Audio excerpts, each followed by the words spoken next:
inject and to inflate. And you see the inflation here, but you don't see so well the posterior, in fact, the anterior hyoid that is really dissected.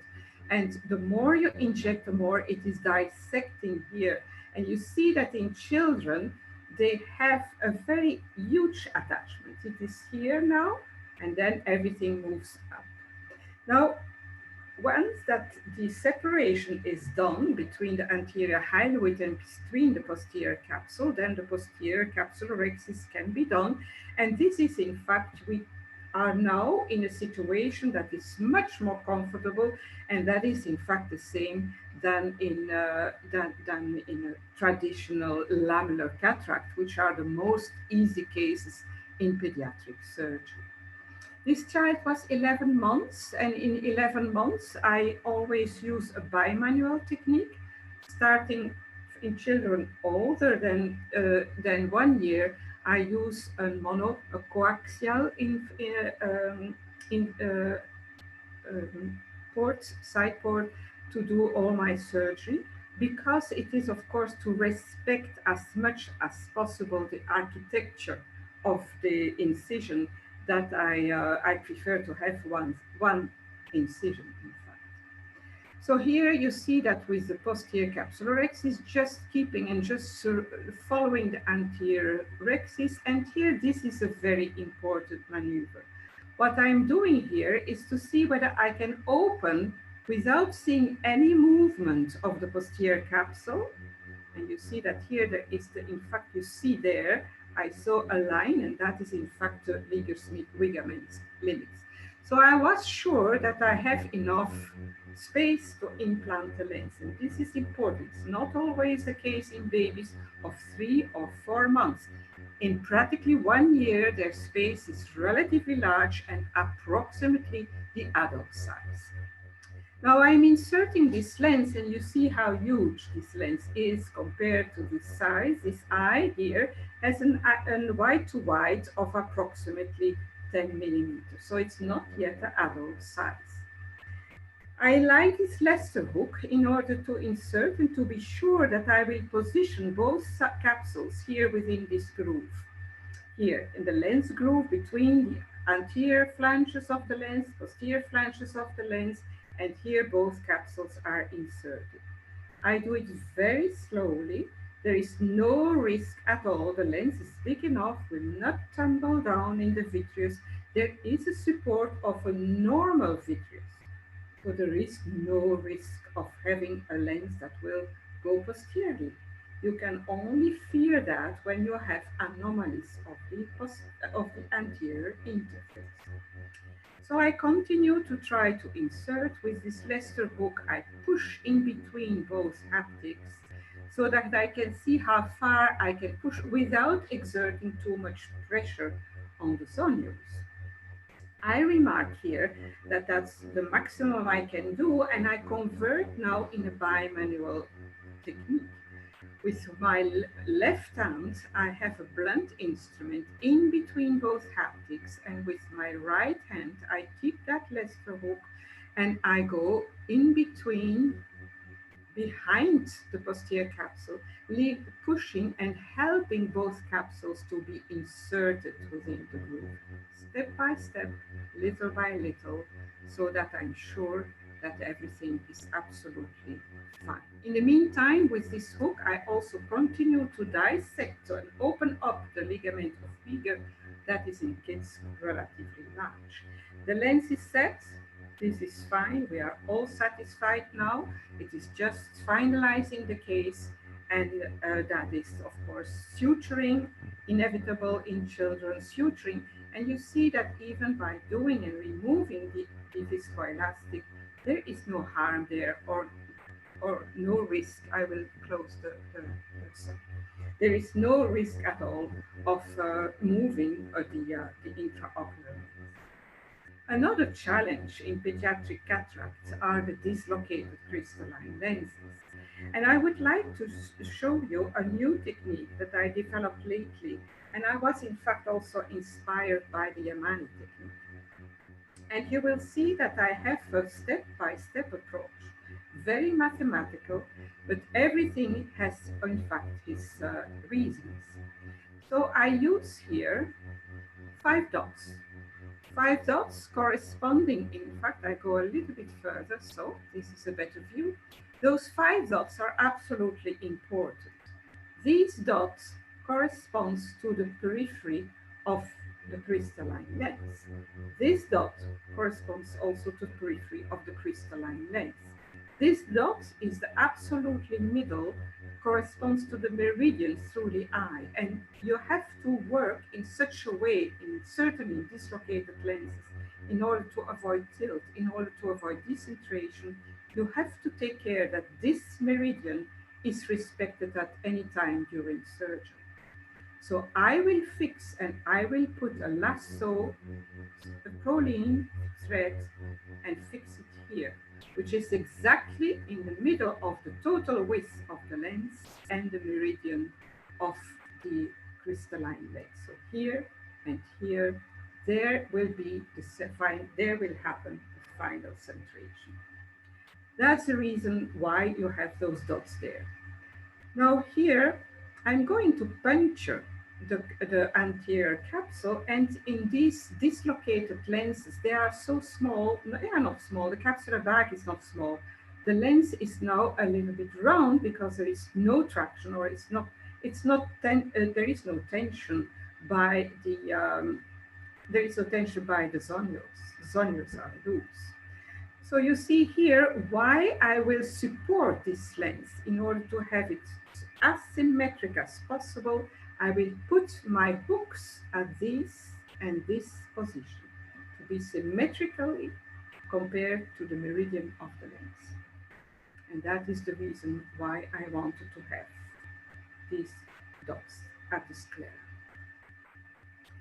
Once that I have done this, I have a maximum equilibrium of the lens, and then I take away the fibrils. And here you have to see, very beautiful, it's not the best here. No, I will continue.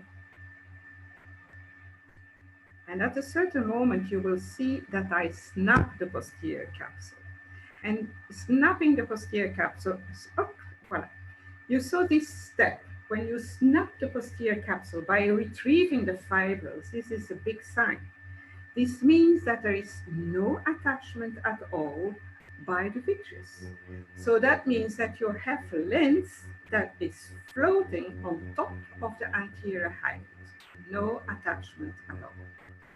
You have to know that this happens as well in adults. When you have an adult with an anterior hyaloidal detachment, you have just the same. That means you have no attachment anymore, anterior hyaloid is loose.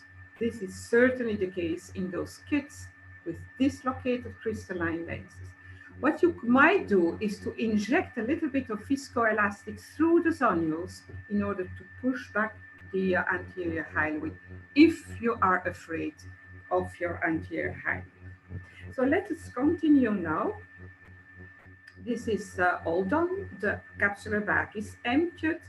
And you would say, yeah, why all that hassle to make such a difficult surgery for something that is maybe easier to take away? Just take away the whole capsular bag and remain. Well, I would like to have a good separation between anterior segment and posterior segment.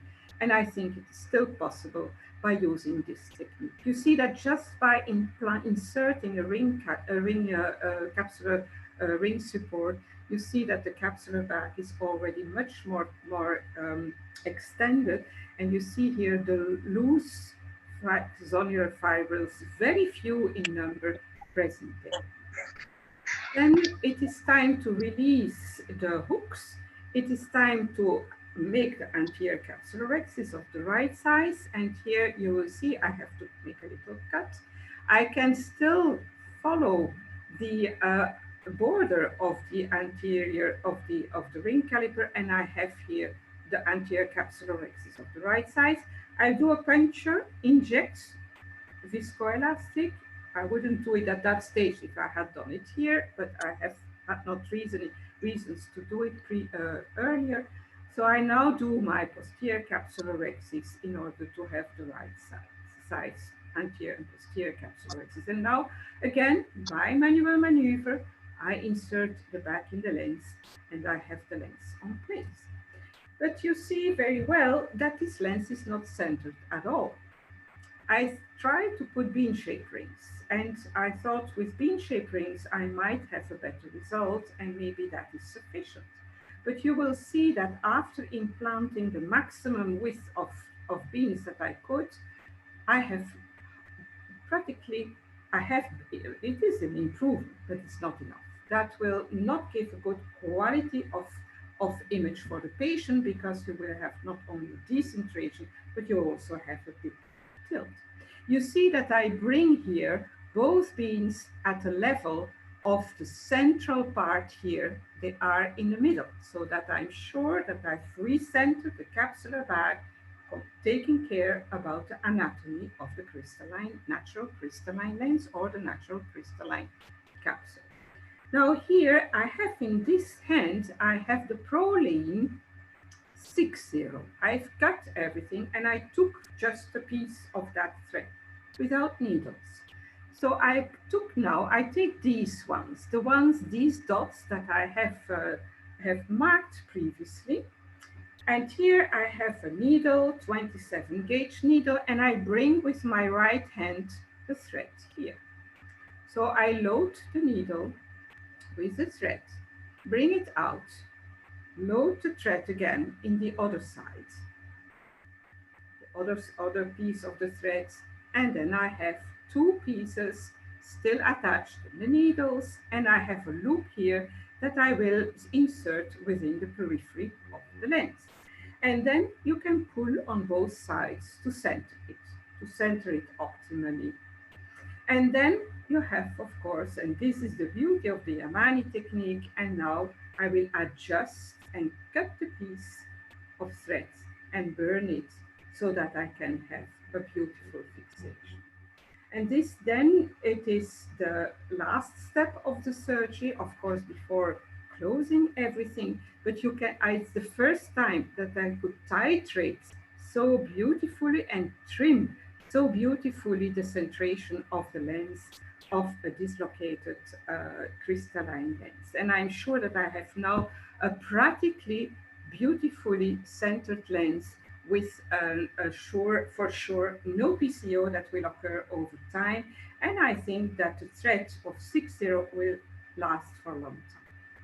Now, I would like to tell you that there is an initiative with the ESCRS, which I have taken the lead of, and that is the Eureka initiative. The Eureka initiative is the European Registry of Childhood Cataract. We would like to know what exactly power of intraocular lens we can implant in children based on the different kinds and types of underlying cataracts.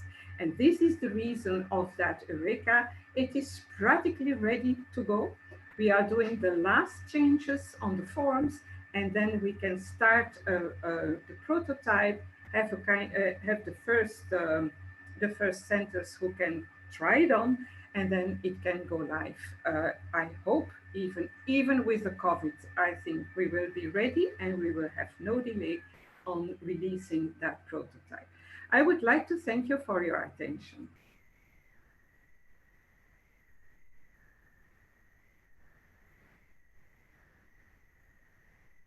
Very much, Professor Tassigno. Very nice talk. Is there any question from the panel? Any comments? Yeah, Jorge Ali speaking. How are you? Great talk. You know, I would like to ask to you a couple of questions. First, the technique is very, very elegant and very sophisticated. And don't you have? I have no. Okay. Can you hear me? I do not hear you. Can you hear me now? I want her to tell us the size of. Can you hear me? Yes, I can hear you. Okay, I don't hear you at all. But can you try? Yes, the size. Well, in children, I use the 4.5 millimeter caliper, because ring caliper, because you know the elasticity of those children is unpredictable. If you take a 5 millimeter, it might be that the capsule bag will open up much largely than you expect, and then you end up finally with a 5.5, which is not so good. So I take a 4.5 millimeter, a ring caliper, and then that's okay. The elasticity of the children is so huge that you can open it up with the lens. I have more questions here. What is the ring used? Okay. Greetings to Professor from Dimitris. Okay, hello Dimitris, nice to see you. And then also greetings from Basil. So, j'ai choisi le français, mais c'est toujours en anglais, merci. Yeah. Veuillez nous parvenir une interprétation. Yeah, they would like to have a French, yeah, okay, a French topic. Yeah, I cannot help, unfortunately. Okay, these are the questions that another question. What about the size of posterior capsulotomy in adults? Yeah, well, the size in adults, it is much easier to perform. A rexis, an anterior rexis, it's much easier to perform it, of course, than in young children.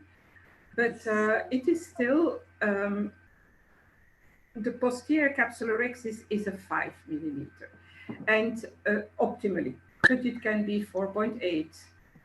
For sure. It even can be in adults, it is much less demanding. It even can be 5.5, the posterior one. It is not so, it is in adults, it is the most important thing is that you need to have the one of both capsule rexis that is okay. Because the lens epithelial cells are a little bit less active and less vivid than in children. Still they are, of course, but much less. And if you have the anterior capsule will collapse with the posterior capsule and make the submarine, and it's a relatively quick process. So even if it is a little bit bigger, that doesn't matter too much. Thank you very much. I would like to say welcome for another question.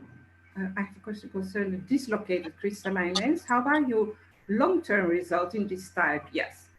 Don't think that this is my routine technique. This is, of course, also for me, it was a learning curve. I first have implanted quite a lot, but it is a rare disease. Don't think when we speak a lot, it's still a couple of cases. Because crystalline lens dislocation, whatever the cause is of course a rare disease. So that means that in my year, during a year of cataract surgery in children, I will have something like 7 cases, 8 cases maybe, and sometimes I operate in other countries and I go there during the holidays, and then I have another case and that's it. But so this is a process that I have been developing over years, but I'm very happy now to have seen the Yamani technique and to be able to adapt the Yamani technique for the benefit of those children for the centration. And now I really feel that this is my preferred, that this will be my preferred technique for children's in dislocated lenses to be. So what kind of IOL do you use? I use the back in the lens, which is a very special lens, and you will find everything on the website of Morcher Company, Germany. Professor Tassinio? Do you perform the back in the lens? Yes, of course. We have now much more than, I think, 50,000 cases experience, so quite a lot of experience, and the results are absolutely exceptional. So I think that, yes, of course, and that is, we started, it was recognized in Belgium in 2004. Yes. What type of viscoelastic do you use for the posterior rexis initiation? The posterior rexis initiation, I use the regular Helon, which is a small molecule cohesive viscoelastic, and I like the cohesive viscoelastic because you know exactly where it goes, and this is important, certainly when you use it posteriorly. Don't push and don't be too enthusiastic to empty your syringe in the space of Berger. That is not the idea. You have to inflate the capsular the space of Berger or the retrolenticular space. I think that the space of Berger will be more and more, less and less used, because it doesn't cover the whole variations in anatomy. Professor And how Tassinio, do you buy the Professor lens? You Tassinio, have to go to the website of Morture Professor Germany Tassinio, to help you. Professor Tassinio. I see that. Yes, thank you very much. I would like Hello. just, I the see next that you speaker wanted to is show Professor something, but I Osher. don't know whether this was from. I think that I have done all the questions so Yes. far. Yes, thank you very much. Thank you very much, Professor Tassinio. I would like to, Professor Osher, welcome between us. The next speaker is Professor Osher. Thank you very much. Can you hear me? Yes, thank you very much for accepting to be with us. It's honor. It's my pleasure. And I'm sorry. hi to Professor Boris Manugent. I say, just come in with that. Thank you very much. It's Please, my pleasure. You are the next speaker. I don't hear at all. Yes. I don't want to speak at the same time as my friend, Dr. Tassignon. Is she finished? Yes, yes, she did. Okay. All right. Well, I'm having a computer problem. My computer is not working, so I'm going to try to do this on my iPhone. So I'd like to present a case. And Mr. Osher, this is Taha. I can share your video if you want. Yes, you're going to need to play my video, please. Okay, Taha. no problem. So this is a very interesting case. It was the first day of our quarantine, and all the nurses were very upset. The doctors were upset. The nurses thought they were going to lose their jobs, and there was total chaos in our operating rooms. So I did my surgeries for the morning. I was going to do one more case and say goodbye to everybody for who knows how long. We had a terrible crisis in the United States with this virus. So go ahead, you can play it, Taha. I have no hearing. I don't hear nothing. Would you like to? You can talk about my case if you want, Marie. So the surgery was a routine case. I had no problem with it. I had operated on the patient's first eye a few weeks before. The phaco went fine. The INA went fine. I vacuumed the capsule. And I put the lens in. And there was no difficulty. At the end of the surgery, the patient looked great. And on the first day, the eye looked beautiful, but the patient couldn't see. So I checked the chart. I had intended to put in a 22.5 lens, but the nurses had given me a 20.5 lens. I put the wrong lens in. So can you press pause for one moment, Taha, please? Pause the video, Taha. Thank you. So this had never happened to me in 40 years. We have a way of checking 3 times to make sure the lens is right. But there was so much chaos. The nurses were worried about losing their jobs, whether there was going to be any more surgery. There was such pandemonium that I was received the wrong lens. So I told the patient that we had to go back to the operating room. I was as honest as I could possibly be. I said, I put the wrong lens in. And of course, the families were not allowed into the operating room on this day for the first time ever. So I had to go out to the parking lot and find the husband and explain what had happened. We needed to go back. I promised the husband I would do my best. I held the patient's hand. We went back to the operating room, and you can play the video now, Taha. I opened the incision, the same one as the previous day. I put in Hilon 5 behind the lens and in front of the lens. And I rotated the haptic from the capsular bag up into the anterior chamber. My goal, since the patient had no astigmatism, was to not enlarge the incision and to remove the lens through the same small incision.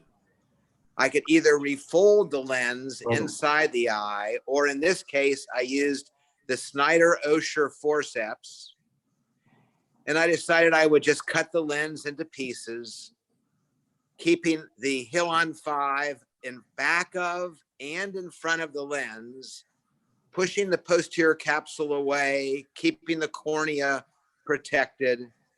I thought I could do it in just a couple of cuts, but my cuts were not very good.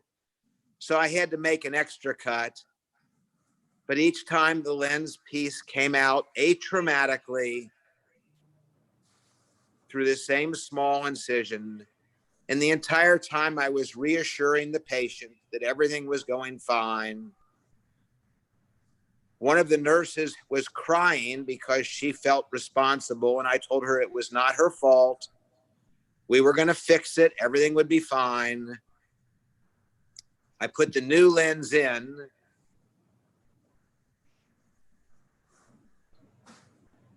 We were the only people at the entire Cincinnati Eye Institute. Normally we have 600 employees. It was just 4 of us. We took the OVD out from behind the lens and in front of the lens.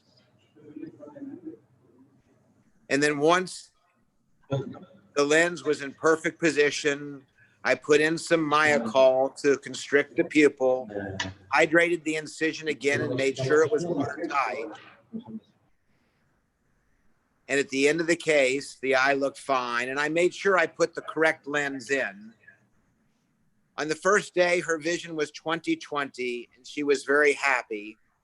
Taha, you can bring the video back to me if you don't mind, please.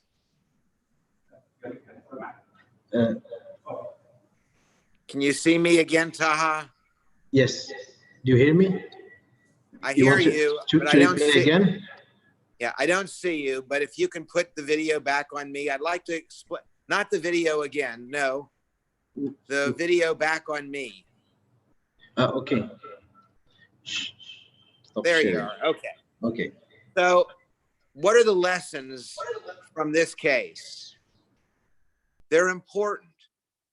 Firstly, is when you have chaos in your operating room, mistakes are going to happen. The operating room has to be your sanctuary.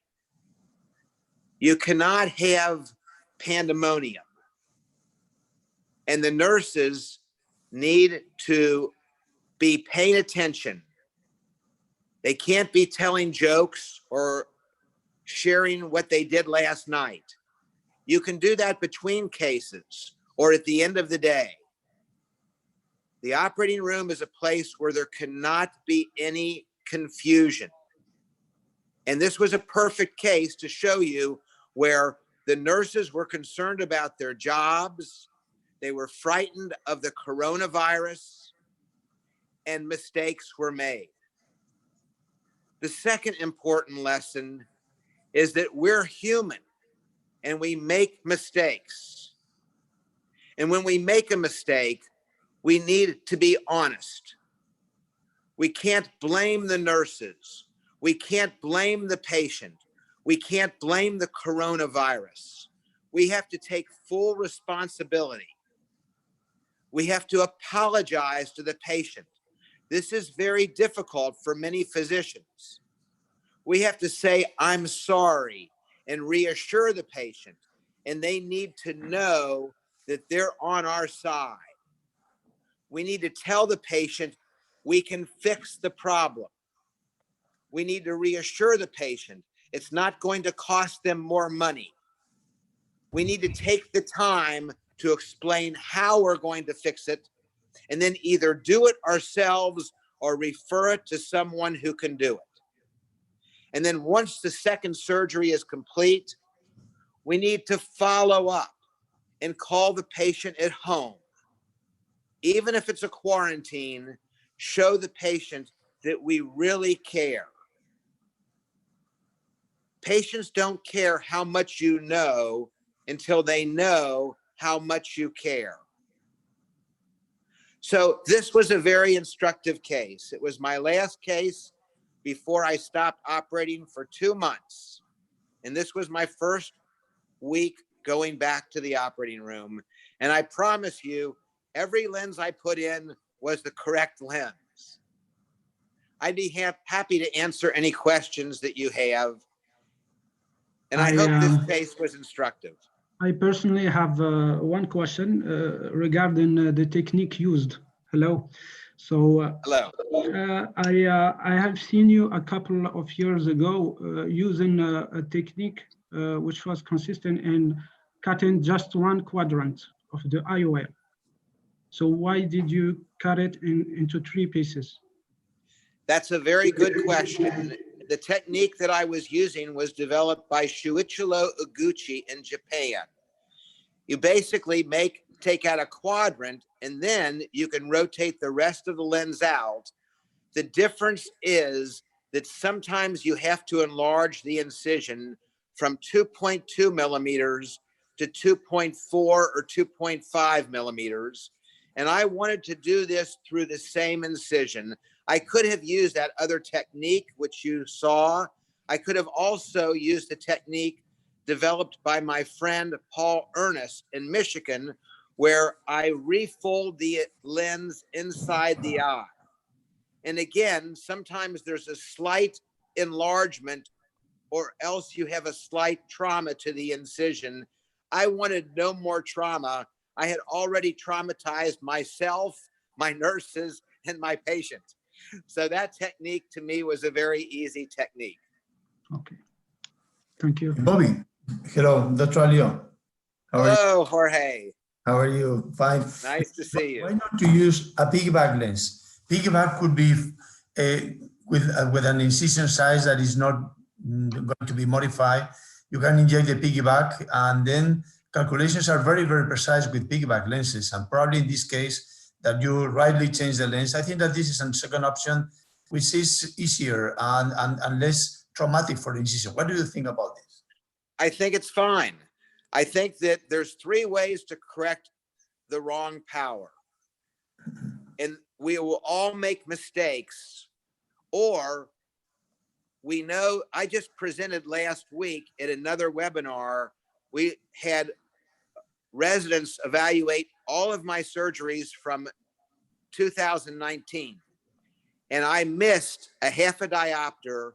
In 94%, I was within a half a diopter, which Warren Hill and Graham Barrett told me that my obsessive compulsive personality finally paid dividends. But still, even in my case, where I do 6 measurements of cornea and 2 measurements of axial length and 8 formulas, I still missed in 6%. Now, if those are patients who have refractive surgery where they want a multifocal, or they've paid in the United States extra for emmetropia, I need to do something. And I have 3 choices. I can do laser correction, I can use a piggyback, or I can exchange the lens. If the lens has been in the eye for a long time, decades, I can piggyback if there's not too shallow of a chamber, and that's a wonderful technique. If it's a very small refractive error, there's nothing wrong with using laser. But my preference is, if it's the next day, just to go through the same incision and put the correct lens in the eye. And your suggestion would work very well, but it's my preference just exchange the lens and do what I should have done the very first time around. Professor Osher, what do you think about to cut the intraocular lenses by femto laser? I think there is a paper by Professor Manujin case. We cut the lens by femto laser, so it's less aggressive for the anterior. It's a very excellent approach, and it was first reported by Jonathan Lake in Brazil. And we have cut lenses haptics in the past when they were actually PMMA haptics. And I have no problem using a laser to transect the lens. Where I work at Cincinnati Eye Institute, where we have 60 surgeons, very well-known surgeons like Mike Snyder and Ed Holland, We have top-notch surgeons, and we don't have a femto. We sent it back when we received the first one years and years and years ago. So if you have a femto, it's a very good technique, and I have no problem with your using it. And if you have it, you're wealthier than I am. Congratulations. Thank you. Dr. Osher, can I have a question, please? Of course. Yes, I'm Dr. Ahmed Al-Masri from Egypt. I just want to ask you whether you think that folding the IOL to exchanging is more damaging to the endothelium more than cutting it. Do you have any studies about that? No, but folding a lens is not easy inside the eye for several reasons. Firstly, you have to make a nasal incision. And I've designed a curved spatula so I don't hit the nose trying to make a nasal incision. Once you've put the spatula in the eye, and you now have to have a forceps which is strong enough that you can press the optic over the spatula. And many of us don't have a strong instrument that will make that easy. Again, I've designed one for myself, but I have the only one at the entire Cincinnati Eye Institute. So if you have the right technique and the right instrument, it's very easy to do. I have no problem with it, but it requires a nasal second incision. So you might as well do a DCR while you're at the nasal side. It's not easy if you have a nasal speculum. And then if you fold the lens with the right instrument, it's very easy to bring the lens out. There's many options for doing these things, and you do whatever you feel comfortable with. The important thing is that you're comfortable with something and you're not trying it for the first time. We should always be prepared before we get into the operating room, and then you do your best procedure. Thank you for that question. Thank you. We still have 5 minutes for discussion. If any question from the regarding, excuse me, I have one question. I see your lips moving. I don't hear you. Okay. Do you hear me? Yes. Okay. Regarding the femto laser cutting, how many pieces can we get with this cutting? What is the differences? Yeah, I love to talk from experience, and I like to admit when I don't have experience. I've never used a femto to cut a soft lens, so I don't know. But I can tell you that when it was first reported by Jonathan Lake, and we will have this in the video journal, I've invited Dr. Lake to send me that video. He transects it into about 6 pieces. So I don't have any experience and I can't answer your question, but I think that someone in the audience has probably done this. I will tell you though that everyone in the audience should be getting the video journal. For 36 years, I've given it away for free. Every issue is completely wonderful. I don't know if you can read this. This might be backwards, but it's VJCRGS, Video Journal Cataract Refractive Glaucoma Surgery.com. And you can watch every issue for 36 years for free. It's wonderful education. We have 30,000 viewers. And I will also tell you that I wrote a book recently about talking to patients in 70 different situations, preoperative, intraoperative, and postoperative. And if anyone would be interested in this, it's published by Slack, the same company that published one of my other books called The Real ABCs, Achievement, Balance, and Contentment, about all the mistakes I've made in 40 years and how I've learned so much to share these mistakes. So these are just some of the resources that I wanted to share with you. And of course, I have a meeting every year. I have wonderful friends who are on the faculty from your part of the world, Hazim Ashraf and a number of other people, cataract surgery, telling it like it is, I don't know that anybody will ever travel again with the coronavirus. But if you want to come to the United States, you're welcome to stay at my own home, where I have many good friends. Thank you very much. Thank you so much. Very wise and very didactic message. Thank you very much. I wish to have the opportunity in future to receive you in Rabat, our capital, imperial city. Very beautiful. I wish to have the opportunity to invite you soon, I think. It would be my pleasure, but I don't know that I'll ever fly again. Yes, can I drive hope that there? Will be finished. Well, thank you very much. It's my pleasure. I wish you all a wonderful conference, and thank you for allowing me to contribute. I have another webinar now for the ASCRS meeting, and I've kept everyone waiting because your meeting took priority. Have a wonderful day, and thank you. Bye-bye. Thank you. Thank you very much. Thank you very much. The next session is about IOL exchange experience session. The first speaker is our friend, Professor Alio. Please. Hello. Well, first of all, thank you very much for this invitation. It's always good to be near our brother country, Morocco, and it is great to have this opportunity thanks to technology and the good organization that you have. So thank you very much. We are very happy to be here today. And what I'm going to bring to you, and let me share with you now the video, the screen, is about a problem that we have to solve, and it's becoming more a problem as far as multifocal lenses are much more in use. And it's a problem that you will find with every one technology because it's related to the brain, it's related to the neurotransmission.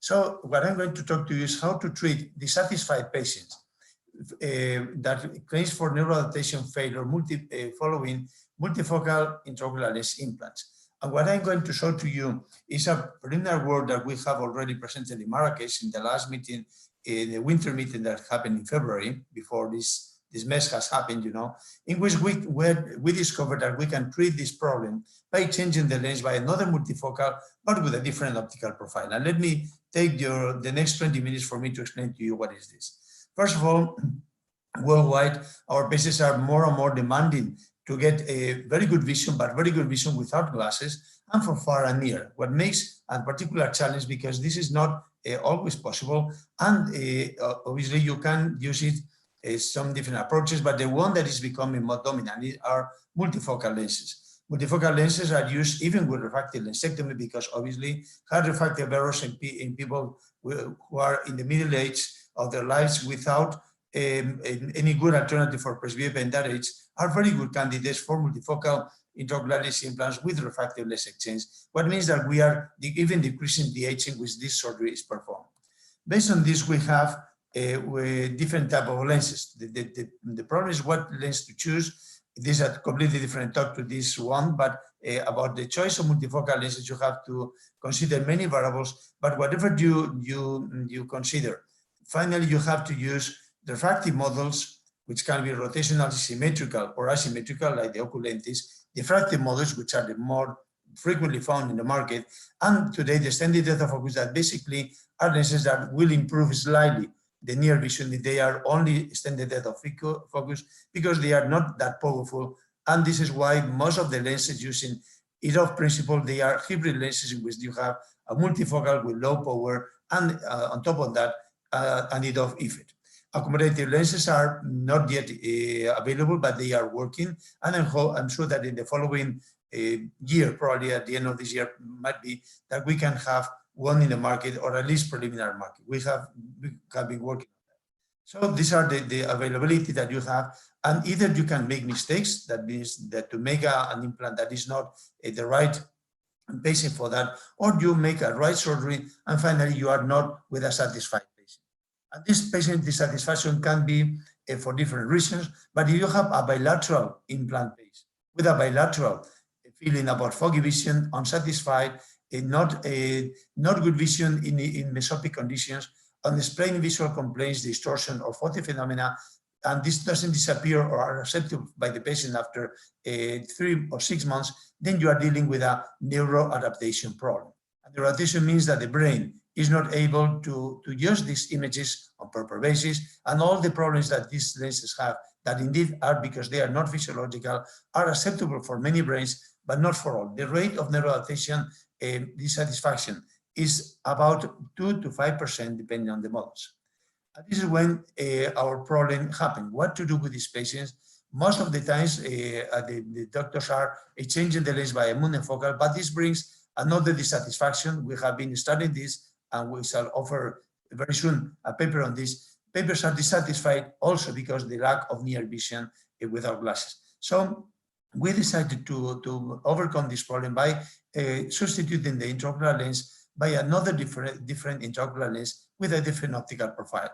We started this basically because experience that we took in a couple of patients, and second, because the magnetic resonance studies that have been performed basically by Dr. Murta in Portugal indicates that different types of multifocality can have different types of neuroadaptation because they stimulate different parts of the brain. And this is something that is very at the beginning of our knowledge, but we are dealing with the brain, with the adaptation, with the optics, and different optical profiles have different neuroadaptation processes, which is what we discovered. And this is something that I want to share with you.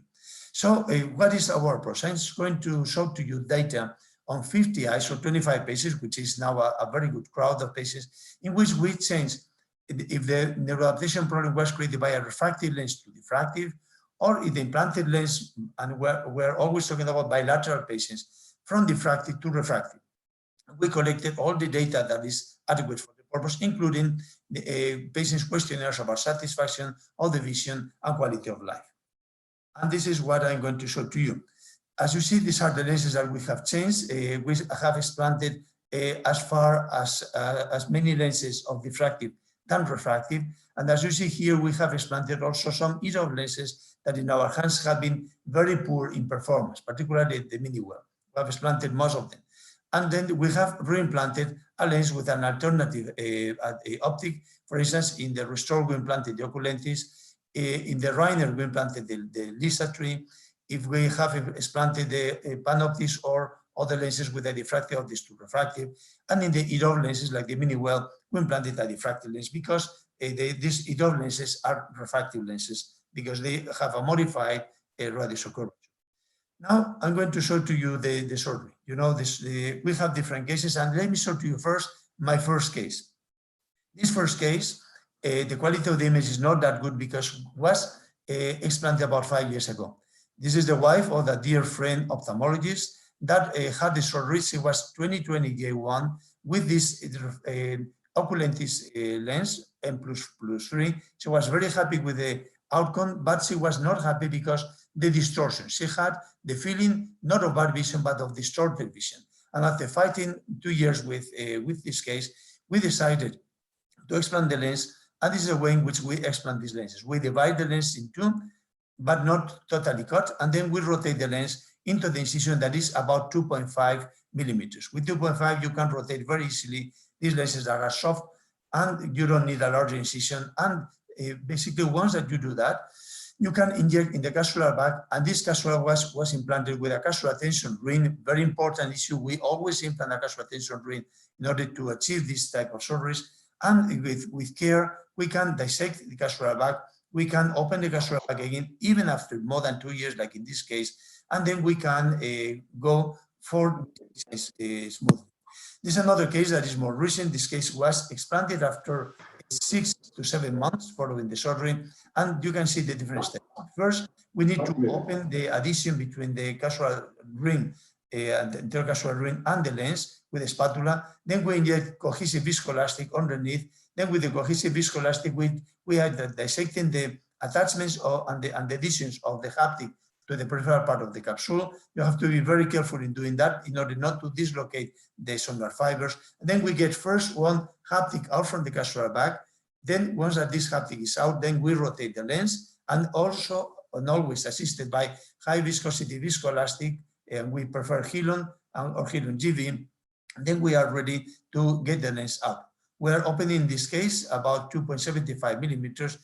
We made this radial cut. This was a restored lens, and we're rotating the lens out from the eye through this incision. And as you see, we could use a smaller incision as the lens rotates very well is soft and 2.5 is enough. And then we are putting, in this case, a capsular tension ring. This case was not implanted with a CTR, but we always prefer a CTR. This was not one of our cases, was referred, but not the surgeon. Now look here how I am implanting an Ocular, which was the lens that we explanted in the previous case, and we are perfectly fitting it in the capsular bag without any other problem. Obviously, you need to have a stable capsular bag. Obviously, you cannot do this in case that you have a YAG laser capsulotomy, and you have to be careful. The surgery takes your time. You have to be patient. You have to dissect the capsular bag first from the anterior capsule and the lens, and then from the posterior capsule. Then, very important to go and to dissect from the capsular bag in the peripheral part of the lens. This might not be possible if you don't have a capsular tension ring, but if you have a CTR, you can always do it, even, as I mentioned to you, almost 3 years after the surgery. So now we have used, as I mentioned to you, validated questionnaires to assess the quality of vision and the visual function satisfaction. And we test these three questionnaires in our patients in order to know how happy they were, because just with the numbers of the vision, you cannot get the patient satisfaction. Patient can be 20/20 that means excellent, and unsatisfied because distortion, that's what our first patient, or because halos, or because the patient doesn't feel good vision at night because it's unable to drive, or too much photophenomenon. Look here how we were implanting the lens. The mean time that was elapsed since the implantation to the implantation was 1 year, with a standard deviation 24 months. Why this wide standard deviation? Because we are much more aggressive now. Once that the patient is really unhappy, we seldomly wait more than 6 months for the patient to be explanted. And the field follow-up following the exchange was, as you see, at least 3 months, which is quite a good time for that. Look that the explanted lenses are widely divided between the diffractive, refractive, and other models. About 42% of the cases that were explanted were refractive, while the others were about 60% diffractive. And look here that we explanted, this figure corresponds, the implanted lenses exactly, it mirrors the previous one, because those that were refractive were implanted with a diffractive, and those that were implanted with refractive were implanted with a diffractive. The cause of a change was, as you see, in most of the cases, blurred vision. This is the number one reason. Blurred vision is defined by the patients because blurriness, inadequate vision at night, not good vision, waxy vision. Some of them were explanted because these patients were simply referring distortion, which is a very difficult concept for the patient to explain, but they don't see things properly, even that they don't have this type of negative impact that the refractive models have on the mesopic vision. As you can see, insufficient near vision was in 8%. So these patients were unhappy, not because inadequate neural adaptation for far, but because they were unable to read. And this was 8% of the cases. 23% of the cases were photophenomena. These patients couldn't stand for this photopsia that was created. It was important for some polysegmental optics, like the one that was implanted from optic, and monocular diplopia was happening in some cases.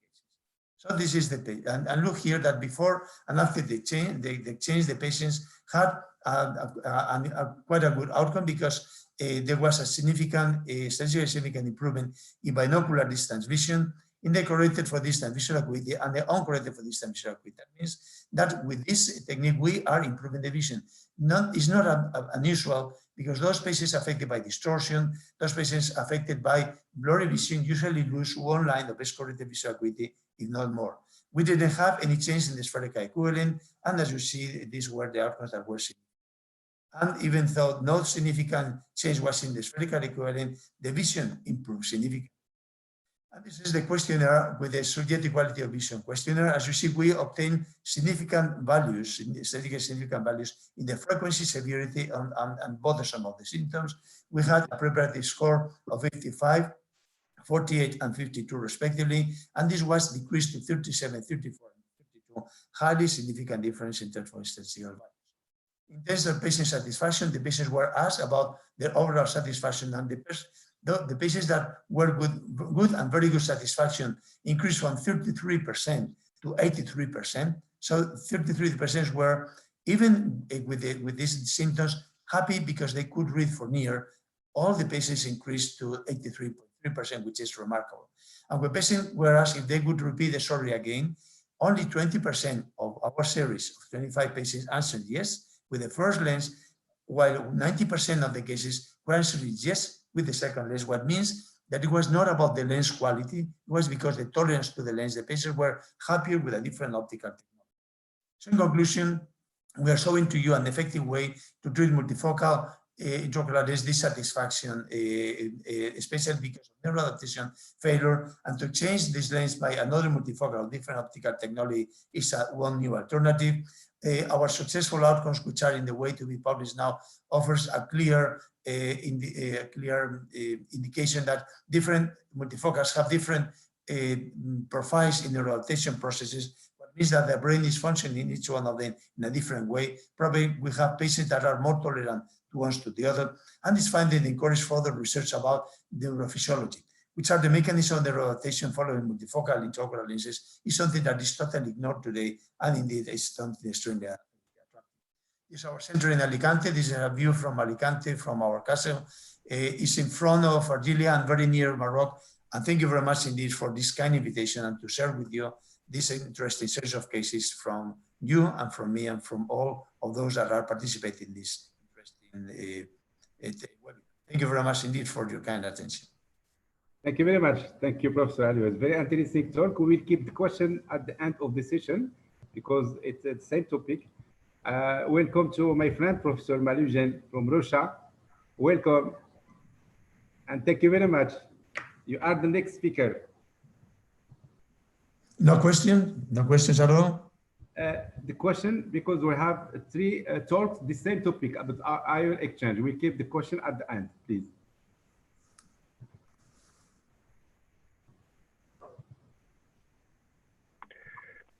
Hello, Professor Bakali. Thank you very much for inviting me to be a part of your webinar. And I'm happy to share with you some of my experiences with the management of malpositioned lenses.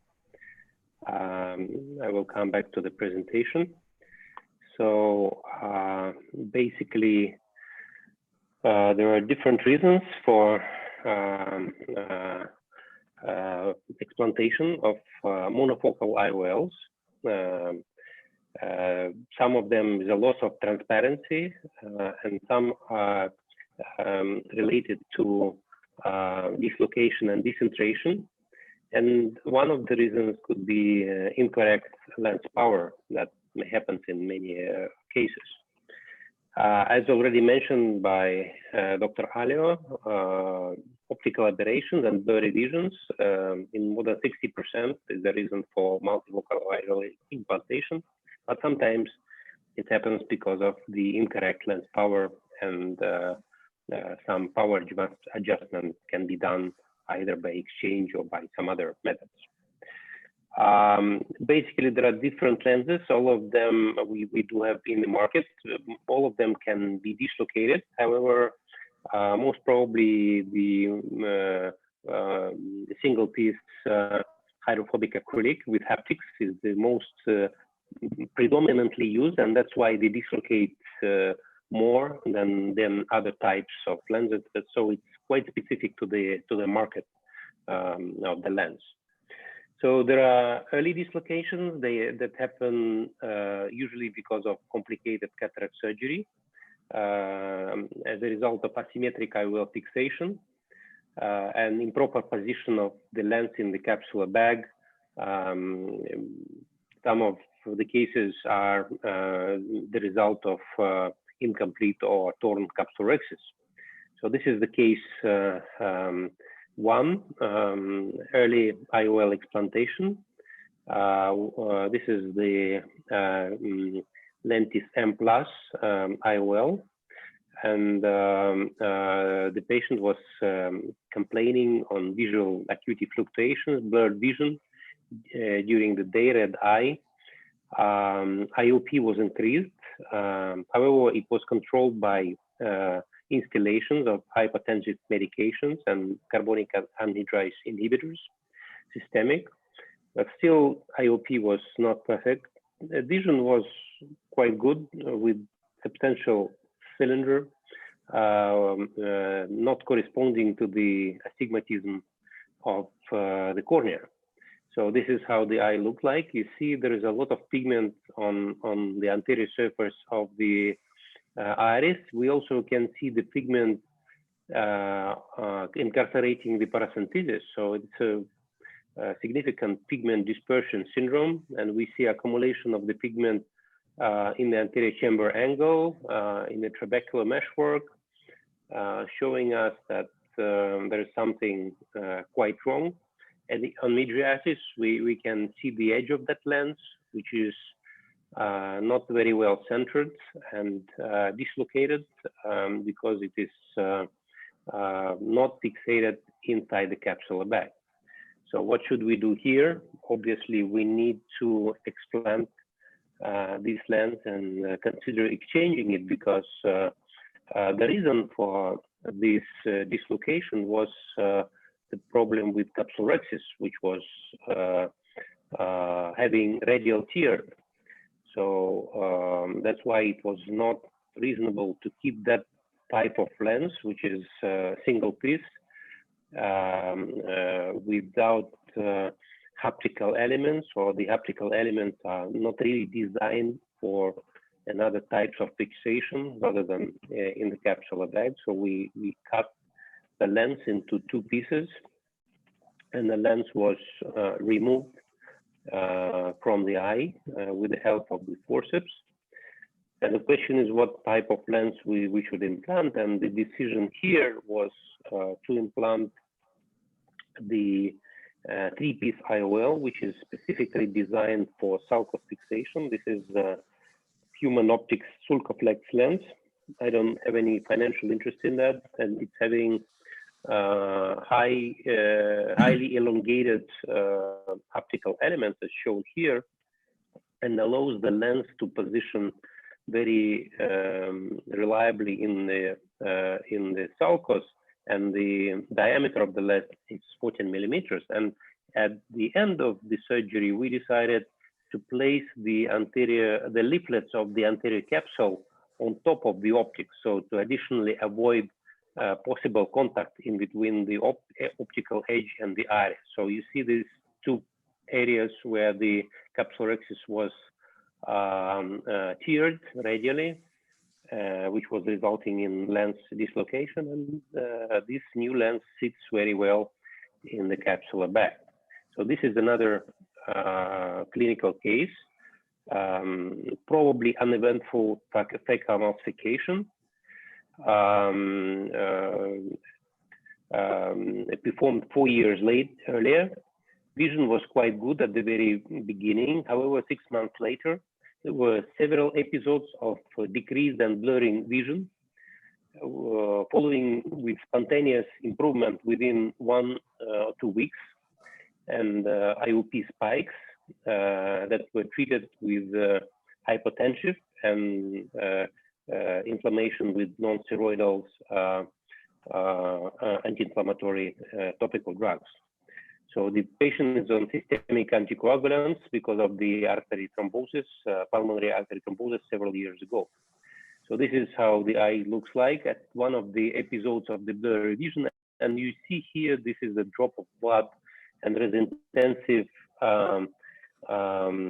red blood cells accumulation in the anterior chamber, presenting this significant Tyndall effect with decrease of vision and increase of IOP because of the trabecular meshwork clogging with the red blood cells.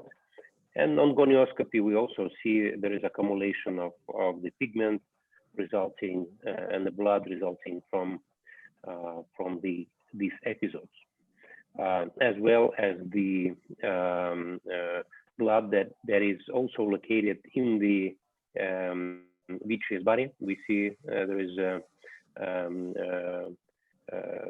substantial opacification of the vitreous body, which is quite homogeneous. So on UBM, we see that the lens optic is not perfectly well centered. We see that there is a center of the lens, and this is the center of the pupil, And again, we can see that the one haptic of the lens is located inside the capsular bag, while the other one is going out of that area. And this is this area where the haptic is located, not in the capsular bag, and we see these elements having contact with the iris, which is the result of bleeding. This is UGH syndrome, uveitis glaucoma high femur syndrome, because of improper position of the lens with one haptic element located in the capsular bag and the other one in the sulcus. So there are several options here. So we can exchange this lens with another one, or we can try open the bag and try to implant this haptical element into the capsular bag. It's not so easy several years after the primary surgery, which was more than 5 years ago. However, some delicate maneuvers with visco dissection of the adhesions in between the anterior and posterior capsule allow you to place the lens properly, lens haptic properly into the capsular bag and to resolve this issue. And that is the case which was successfully ended. The IOL was located completely in the capsular bag, no high femur, and IOP was reasonably well controlled. This is UBM after the surgery, and we again see both haptical elements are located properly. There is no contact in between the haptical elements and posterior surface of the iris here and here, proving that there is no risk of any bleeding or hemorrhage as a result of that contact. There is another option that we may have is a late IOL dislocation, which usually happens when the IOL dislocates together with the capsular bag. It's usually combined with capsular phimosis, and sometimes we see asymmetric capsular contraction in these cases.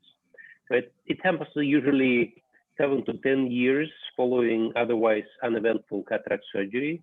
Mean is about 8.5 years, published in the literature, and certain comorbidities are associated with that issue, which is pseudoexfoliative syndrome, glaucoma, and diabetes. And there are some publications that this IOL capsular bag complex dislocation is might be a new epidemic for cataract surgeons, because we see more and more of these lenses that are dislocated. So this is a very typical case.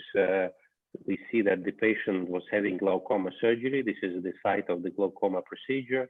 And we see that the lens is well located inside the capsular bag. However, zonules are dissolved, and this bag is very unstable. So this is the case of the patient in his 80s, who was diagnosed with primary open-angle glaucoma, and combined surgery was done by IOL and glaucoma procedure with the subsequent YAG laser posterior capsulotomy, and there was a gradual decrease of the visual acuity, and IOP well controlled with medication.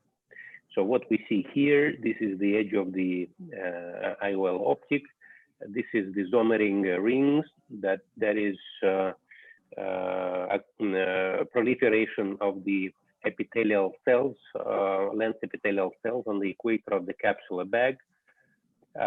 So we obviously need to correct this, and one of the options is to suture this IOL capsular bag complex to the iris, and this is the technique I use in these cases. I'm suturing through the capsular bag around, place the suture around the haptical element, and then going out of the eye, and as shown here.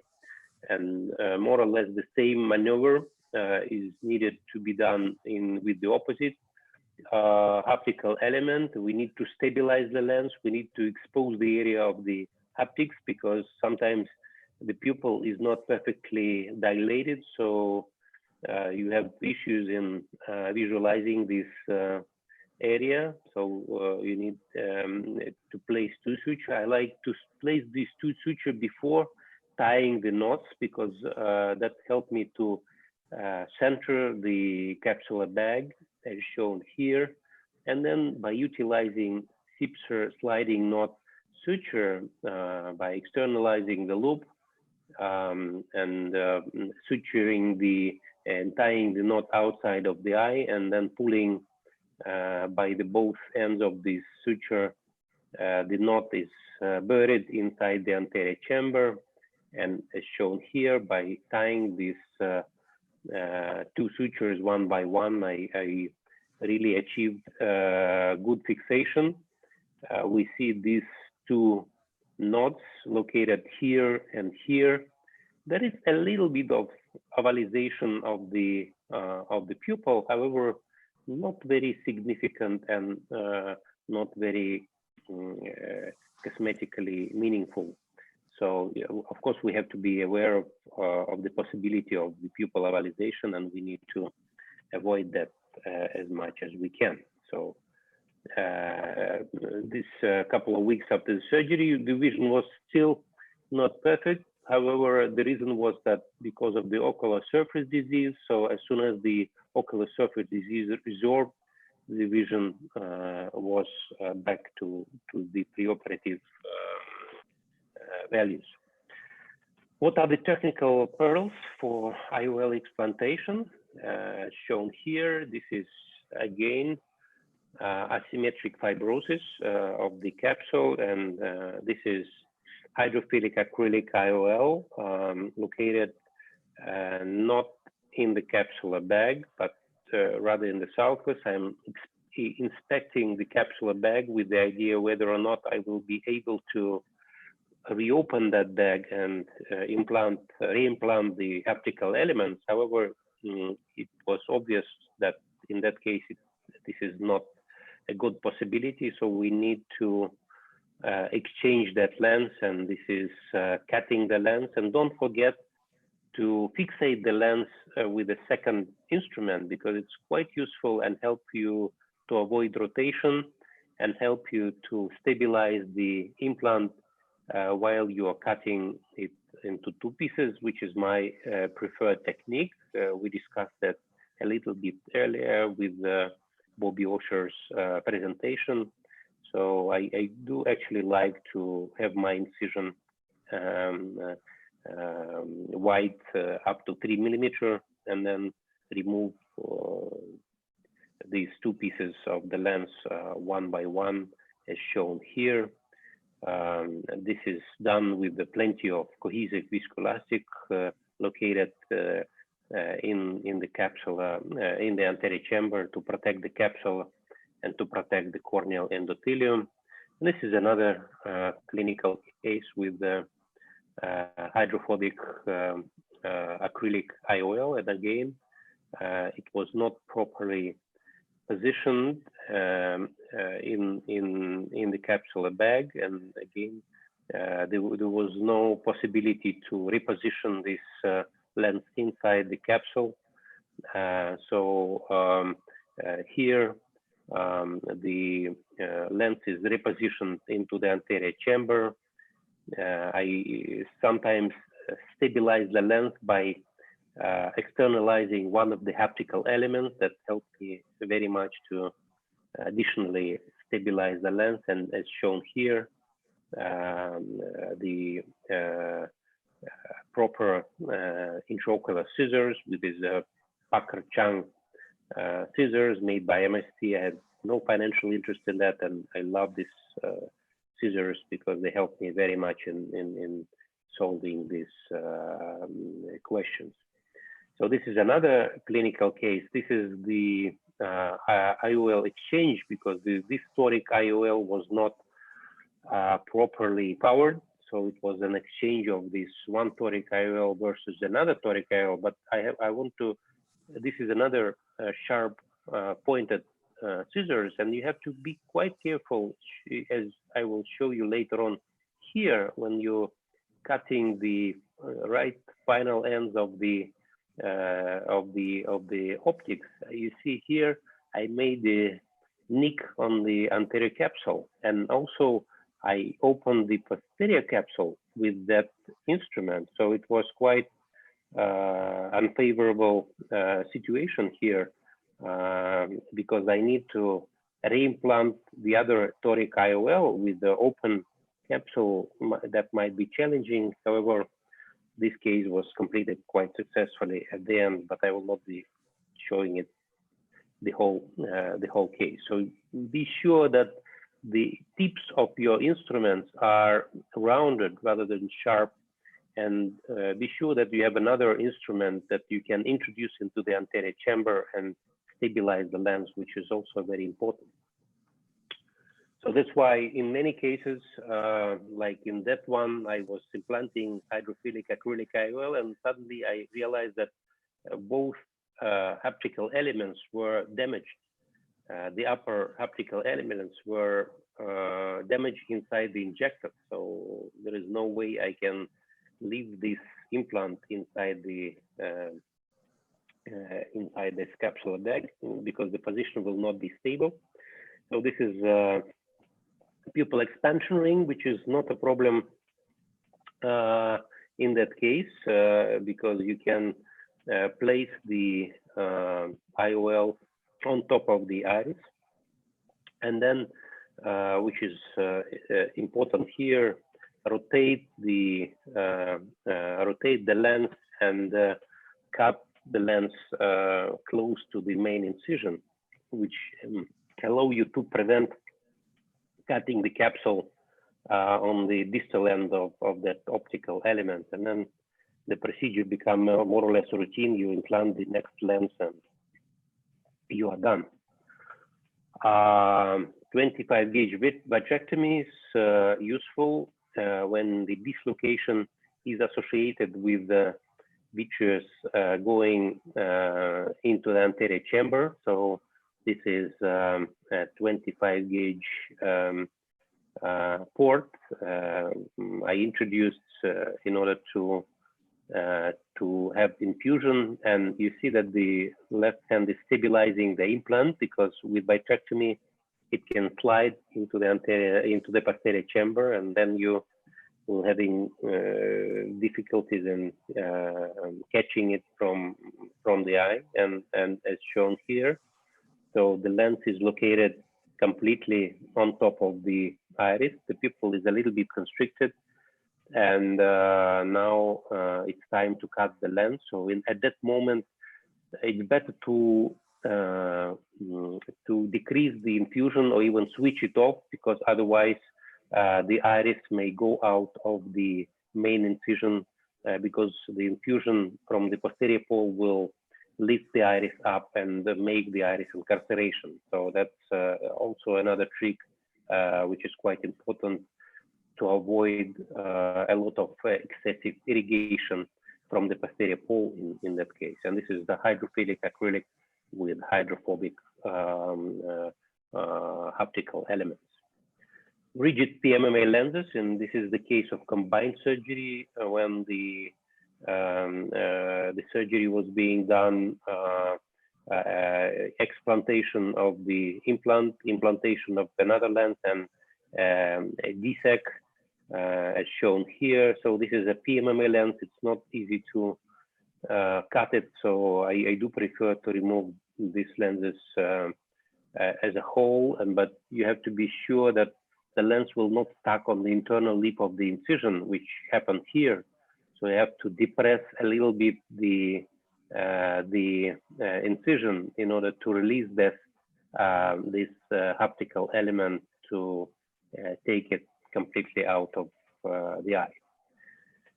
So we need to have a backup IOL in every case that we were discussing. So we can try to reimplant in the capsular bag, We can try to place the lens in the serious sulcus, iris fixated, iris suture, or scleral fixated lenses can be an option. How about outcomes of IOL exchange? So this is several studies shown here, quite substantial number of patients, 91, and surgical repositioning in the capsular bag. So there were, we had to be prepared for quite a number of intraoperative and postoperative complications. You see that postoperative complications were 28.6%. So they are including from corneal pathology to retinal detachment. So this is a challenging surgery. So you have to be prepared. And in many of these cases, additional surgery was needed. In that case series, 14.3% of patients needed some extra manipulations. You have to let patient know in advance. So this is another quite a good case series where showing that one of the most common postoperative complication of that surgery was increase of IOP. So, and it was depending on the technique, IOL exchange to anterior chamber IOL, IOL exchange to posterior chamber IOL, or IOL repositioning, with the latter having probably less complications than first two, because in this case series it required much less manipulations. And this is probably the most the latest study, which is very important because it's randomized. So the patients were randomized into two groups, more or less equal in numbers, 54 and 50. In one group, there was an exchange of the dislocated capsular bag IOL complex to artisan IOL. And in the other one, it was repositioning with a scleral fixation. So basically, the results was very similar in two groups, with slight difference in complications, such as repositioning. For repositioning of the lens and suturing into the sclera, there were a little bit more bleedings, which is not surprising because we are passing the suture through the ciliary sulcus and sclera, while iris injury was more common for artisan implantation combined with the IOL exchange. So what is also important is that in substantial amount of cases, in 21% in repositioning group and 26 in exchange group, 26%, the vision, sorry, 26 eyes, sorry, 11%. The vision was not better postoperatively than preoperatively. So you have to keep in mind that in about 10%, you may not improve the vision of the patient due to various reasons. And cystoid macular edema was more or less similar in both of these groups. So whether you're suturing the lens or fixating it to the iris, so there is no significant difference. So my take-home message is that IOL exchange is a challenging procedure with a high rate of complications, and not necessarily you will get the improvement of the vision in all of the patients. So we need to build the primary and well as the backup plan in case something will go wrong. In many cases, it's better to intervene early in order to be ahead of significant capsular fibrosis, and that will help you to reimplant the lens into the capsular bag. And refixation or exchange, it looks like they provide more or less similar results. And of course, you have to keep in mind that there are alternatives, alternative techniques, and lens models should be available. And I thank you very much for your kind attention.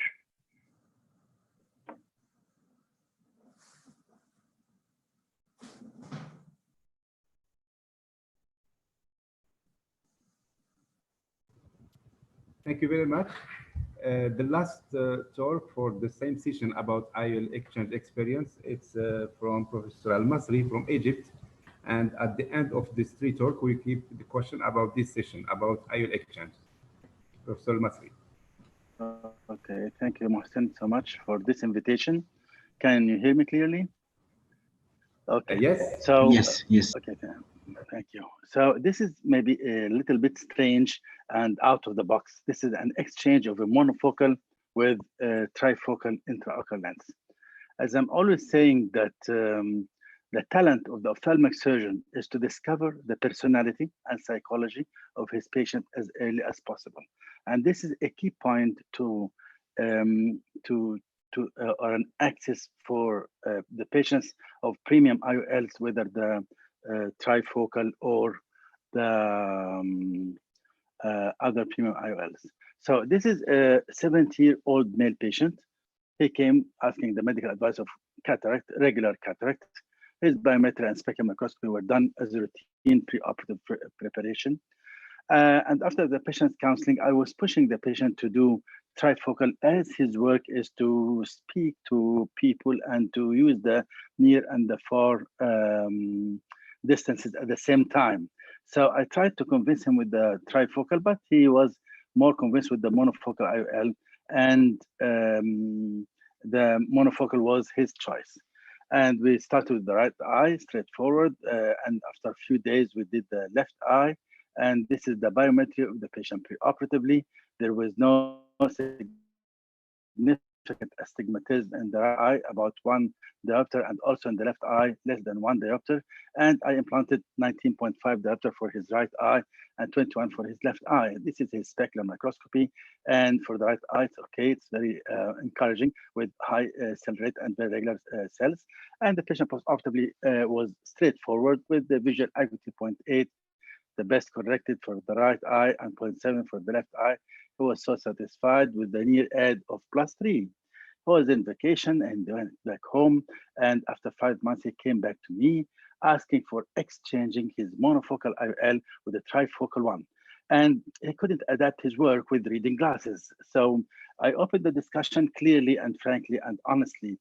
You may suffer from the distant vision, and you may take time to adapt, as just Dr. Malugan said. I'm Dr. Aliyo. The neural adaptation for the patient, it takes long time. So I repeated the biometry. This was one of the questions from the audience.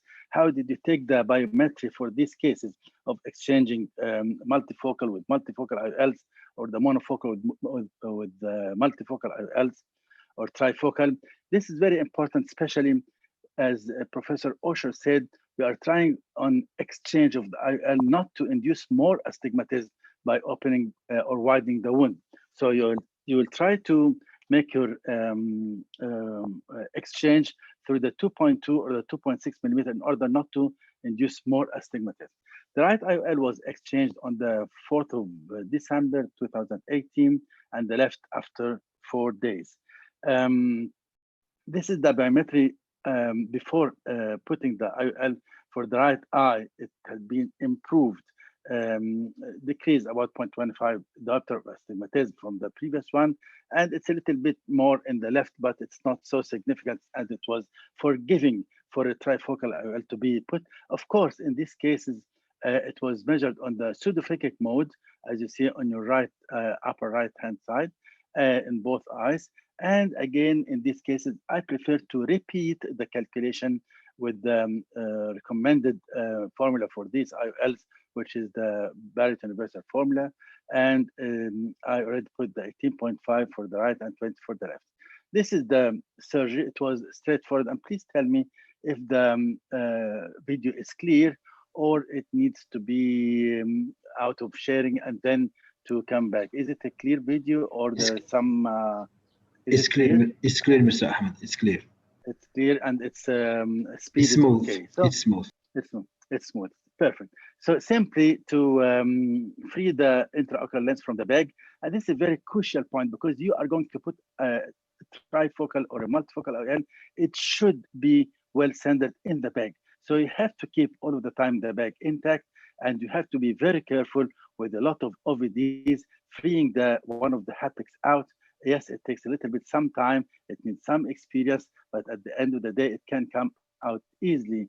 As you saw previously, it's more than 5 or 6 years that you can explant the IOL from the bag, as Professor Malugan showed in the previous lecture. And everyone has his own technique for exchange. I was trying not to increase the wound or widen the wound. This is the regular corneal forceps that I'm using, even the DALC or the corneal scissors, I mean, that we use it for the big bubble and for the regular corneal incisions. And I'm trying to rotate the IOL to have it into 2 halves. And just a point or a trick that you have to have a counter action with the spatula or forceps in your non-dominant hand in order to, because these lenses are very soft. So in order to cut it into 2 pieces, otherwise you're gonna push the IOL to the inferior part of the anterior chamber. So this counter action with the second hand helps to get the IOL out. This is the first half through the same incision. I didn't widen the incision. It is 2.2 millimeter. And at the end, you should be sure that the IOL is complete, because sometimes small pieces may migrate inside the anterior chamber. Removing the viscoelastic, being sure that the posterior capsule is clear, being sure that the bag is okay, injecting the OVDs again with the classical soft shell technique, and then inserting your trifocal IOL. I don't have any financial interest from these types of IOLs. Again, you have to insist to put your intraocular lens inside the bag, because if it is not inside the bag, this patient will definitely suffer from decentration, and these IOLs are very sensitive to any decentration, in spite of being a little bit more forgiving for the astigmatism that is induced at the early stages. And then hydration and the eye and the surgery went safely. So, okay, now you change a monofocal with a trifocal, but what are the results for this patient? So, at the first, the patient was suffering from the far vision, and it had been dropped a little bit, and he cannot read with his right eye. All of us know that exchanging the IOL induces some sort of corneal edema, that it may take some time. So don't worry, don't be in panic, be calm, because the corneal memory takes a long time to regain its normal shape, and the wound and the corneal clarity will be back. Pain, itching, dryness, the usual complaints. Manfield subtraction was not so surprising, +1 with -0.5 diopter, with best corrected visual active with the right eye 0.6 and the left 0.6, but still the patient wasn't so satisfied because the reading was not so good. And autorefractometry reading was also nearly the same like the refraction. Okay, now to study more about the high order aberrations for these patients after doing this maneuver, which I consider as a heroic maneuver, because it's not easy to convert from the monofocal to trifocal. So I did him tracy, and this is the tracy for the right eye. Few days after the surgery, as you see, the refraction wasn't so stable, with high order aberrations, with the total high order aberrations is so high, 0.387, and both the cornea and the internal aberrations are of significant high order aberrations, with some grade of opacity, as you see here in the cornea. So this patient, after, this is also for the left eye, it was nearly the same picture with even worse refraction on the eye tracy and more high order aberrations. And this patient was still suffering with very blurry image few days after the surgery. But then after doing the same examination after 1 month for the right eye, the condition started to improve with better refraction and with less high order aberrations, whether the comma, the spherical aberrations, or the trefoil. As you know, that eye tracy measures the total high order aberrations and the internal high order aberrations coming from the intraocular lens, and the corneal high order aberrations. As you see here, the corneal one is getting less and improving because the corneal clarity and the astigmatism is getting less because of the wound is getting better. The same for the clarity or the quality of vision. It started to improve a little bit in the right eye after 1 month, And the same thing started for the left eye also to improve after 1 month of surgery, showing better high order aberrations and less blurry of vision for this patient. But again, I waited for another month and I did the same examination for this patient after 2 months to see what will happen for this patient. Is he going to be satisfied, and is there any role for the cortical adaptation? And astonishingly, the refraction had been markedly improved. The high order aberrations had been decreased. As you remember, this number was 0.378 and had been dropped to 0.27, which is a reasonable number for the high order aberrations in a trifocal IL. And there is nearly no astigmatism or coma totally, whether from the internal, from the IOL or from the cornea itself. And it was the same picture for the left eye also, that it had improved the high order aberrations and it had been decreased markedly than the first 1 week and 1 month. Again, it had been dropped with improvement of the trefoil, coma, and the internal and outer high order aberrations, and even improvement of the visual acuity and the MTF for these patients. So at the end, in the last post-operative follow-up, the patient had bilateral posterior capsular opacification, and I did him YAG laser capsulotomy with best corrected visual acuity 0.8 for the right eye, 0.9 in the left eye with N3 reading.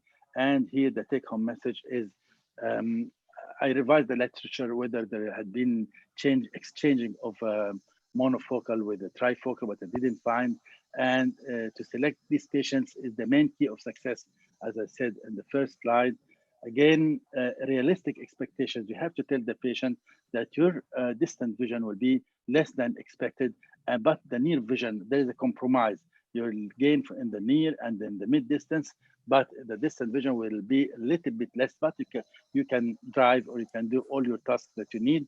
And that's why counseling is mandatory for these patients. And this definitely exchange of IOL, it needs experience, time, and courage to regain the final outcome. As I say, always the corneal memory may take up to 2 or 3 months to come back, and understanding and analyzing the high order aberration should be considered in trifocal IOLs. And this is our Biblioteca Alexandria. We invite all of you, I would like to invite all of you to Alexandria once this quarantine will be finished. And thank you very much. Thank you very much, Professor Masri. We have 3 very interesting talk about IOL exchange. I have some questions from the audience. The first question, which type of IOL it's easy to cut, hydrophilic or hydrophobic, according to your experience? The hydrophobic one is easier, and this is the Technis one or the Acrisoft. It's easy to cut either of them, but the hydrophilic is very soft. So sometimes this very soft IOL is a little bit difficult to cut. The hydrophobic is a little bit easier to cut than the hydrophilic one. Excuse me, and regarding the unfolding of the IOL, is there any difference between hydrophilic and hydrophobic ones? As you all know, that the hydrophobic takes a little bit some time to be unfolded, and the hydrophilic definitely unfolds very easy and fast, and it's easier to deal with the hydrophilic than the hydrophobic. But all of you know that the instance of the PCO is higher in the hydrophilic, so I prefer to do the hydrophobic IOL. By the way, this trifocal is hydrophilic at that time. It wasn't hydrophobic. That's why the PCO was early. And as you all know, that the trifocal patients are usually very sensitive to the posterior capsular opacification, and that's why YAG laser is indicated early with the hydrophilic one. That's why it had been seen early a little bit than the usual. Another question. A question to Dr. Masri. So with this monofocal patient, so who actually offered him trifocal lens? Was it him who motivated you by searching on the internet or in the literature about the multifocal lens? Or it was you who suggested him that solution? So whose initiative was that? I'm gonna tell you the truth.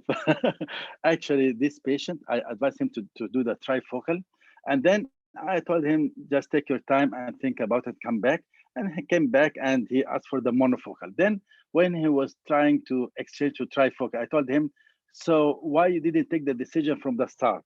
He said, I took my decision first to do trifocal, but my friends told me it's better to put monofocal. So already the patient was motivated to put the trifocal from the start. That's why the exchange and the blurry of vision for the distance was accepted for that patient. And the compromise of having the near and distance and the mid distance instead of having very sharp distance with the blurry near vision. So the problem was in his friends who advised him to put on the monofocal instead of the trifocal. This is the truth. I have a similar case to Dr. Al-Masri, which was a patient that came to me because dissatisfaction following the monofocal, the monovision. The patient was not happy with monovision. It really was, and he met patients that have been operated with multifocal, and he told me that he wanted to have a multifocal. So I have a similar case to you, and the case was extremely successful. Let me tell you that I am totally in favor of this technique. The only one problem, and I want to point out very precisely, if you have a casual attention ring, you can do that even months later. Not a CTR makes this surgery to be risky, and after some time, you simply talking, you're going to have a lot of problems with the capsular back dislocation. For instance, the case as Mary that you mentioned, that you saw, had in the early stages a lot of higher order aberrations because the lens was not stable in the back. This was the reason. Later on, the lens stabilized, but all the higher order aberrations that you could see in the ray trace analysis that you saw were because the lens was uneven in the capsular back. This is the point. And my question to Jorge excuse me, about the change. So you exchange Panoptics to Oculentis, Oculentis to Physio, and so what is your decision in what lens to choose when you're exchanging? Is you just taking another type of optical principle, or you ask the patient about his near vision tasks or whatever it is? So what is your approach in that? Or just simply he's having refractive, then I will choose diffractive. Or he's having diffractive, I will choose refractive. So tell us a little bit more about that decision tree. Okay, Boris. If we have a diffractive lens, I usually change to the M+.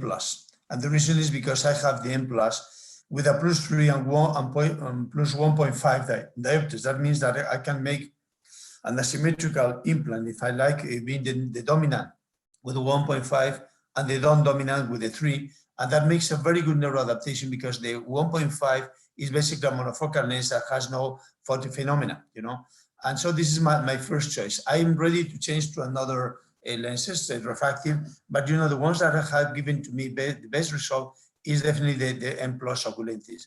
One good chance would be the refractive model of the Reiner, which is a very good lens as well. And the cases that I have done with the Reiner did very well. If I have a refractive lens like the M+, because distortion is the main issue that happens with the M+, is not because of dissatisfaction related to foggy vision, it's because these patients have some type of distortion. Then my number one choice, if I have a CTR, is the AT Lisa. And the reason is that it's the most stable and in my hands, at least the best lens in terms of behavior. It's the most expensive, but the focus score for the AT Lisa is better than any of the others. If I have not a CTR, then the fine vision, because the fine vision has a different type of haptics, and these haptics are a little bit more tolerant in order to have, if you don't have a capsular attention ring, then you can have synechia in the capsular back, and the way in which these lenses allocate the capsular back rotation, I have discovered that is quite adaptable, and I prefer this one. So for those cases with CTR, I prefer to change, in case that we have a refractive by the AT Lisa, trifocal Lisa. In case that I don't have a CTR, I prefer the fine vision because of the haptics profile. That's my point. I have a question for all the panel. Do you have any experience regarding the IOL exchange in Iris Cloud? IOLs. Yes. Do you have any? Do you have any tips or tricks to get rid of that? Well, I suppose that the question is about IOL exchange for cataract surgery. I guess, you know. For Iris Cloud, yes, either anterior or posterior ones. Yeah, you know, this is called bilensectomy, to exchange an aphakic lens by another lens by following cataract removal is bilensectomy. In bilensectomy, I have several papers that you can follow, but what I do is I explant the iris claw without dilating the pupil. I don't dilate the pupil because it's far easier to explant in this way. And then once that the lens is explanted, and if I have the artisan lens, which is 3 lens, I use a scleral incision. If I have the Artiflex, then I use a limbal incision. This is different approaches depending on whether it's flexible or not. And then following this, I use feed drain from TIA, you know, and then I dilate the pupil and I follow with a regular cataract surgery, and I close the incision later on if it is scleral with a butterfly stitch, or if it is in the corneal. Most of the times you don't need stitches. This is the one. If you plan to change the phakic lens by another different phakic lens, because for instance you have an inadequate endothelial cell loss, then I do exactly the same. I do a scleral incision for the Artiflex or a limbal incision for scleral incision for the artisan and limbal for the Artiflex. Then without dilating the pupil, then I dilate the pupil, and then the lens that I implant is the ICL, following the standard of use of the ICL. So it's different scenario in bilensectomy because of cataract, or because you need to change the lens phakic in a young person because the lens doesn't provide safety or have any inadequate performance. Thank you.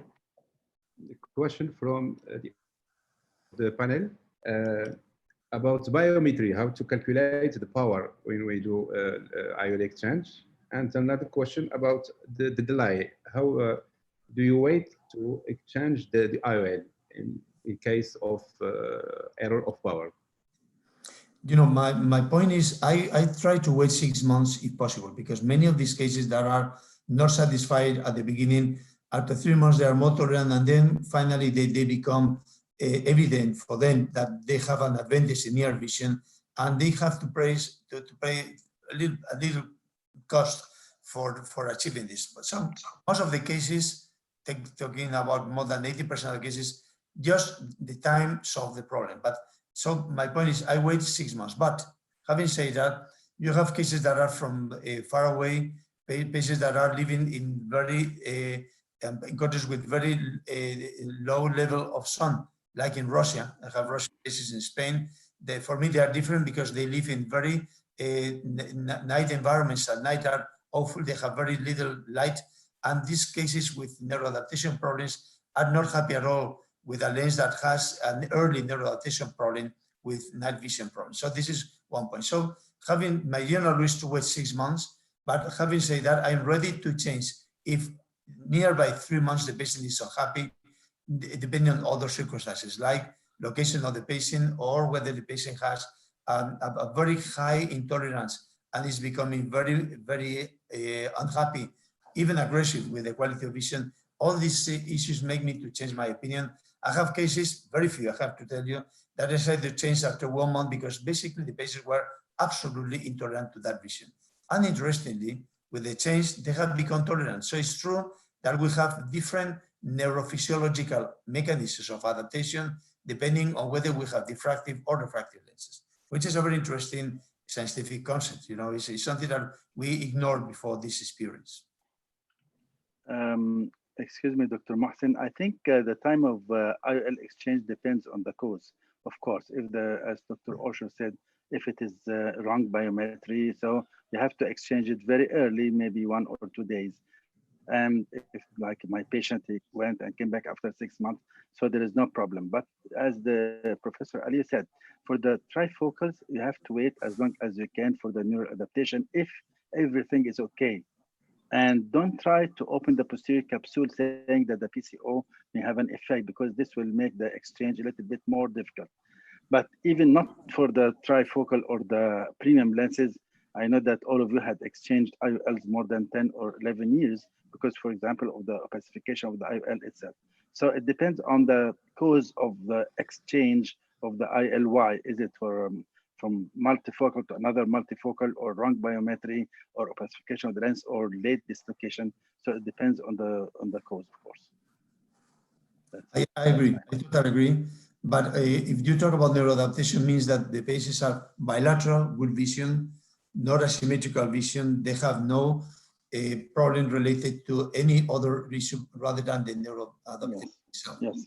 Obviously. And about biometry, because the other question was biometry. I use the biometry in which I base the calculation of the previous lens. You have this biometry. Yeah. Obviously, if this is your case, the case has come from anybody else, then you have to rely on the new measurement, adapting the calculation to the pseudophakic mode, to the material that you have. But unless you are using PMMA, most of the calculations are almost the same.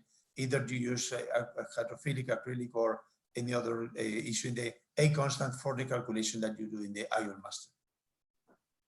Yes, and I think there's another point in the biometry that we have to stress on, is the amount of the astigmatism that had been improved or induced after the first surgery, because this helps also to decrease the astigmatism more, or you may induce more astigmatism by opening in the same wound, or you may change the site of the wound for the IOL exchange. So I repeat the biometry. I prefer to, even if it's my case, just to be sure that everything's okay. But again, as Dr. Ali said, that if you have your own biometry and it's your own case, you can depend on the first one. But I prefer to repeat it just for the amount of astigmatism that had been induced for this patient. Another question: why do you use presbyopia in the sulcus and IOL instead of IOL exchange? Can you repeat the question? I'm sorry. You can't see in the screen. It's why do not use presbyopia in the sulcus at an IOL instead of IOL exchange? It's the piggyback to add another lenses instead of. I think we give the answer before.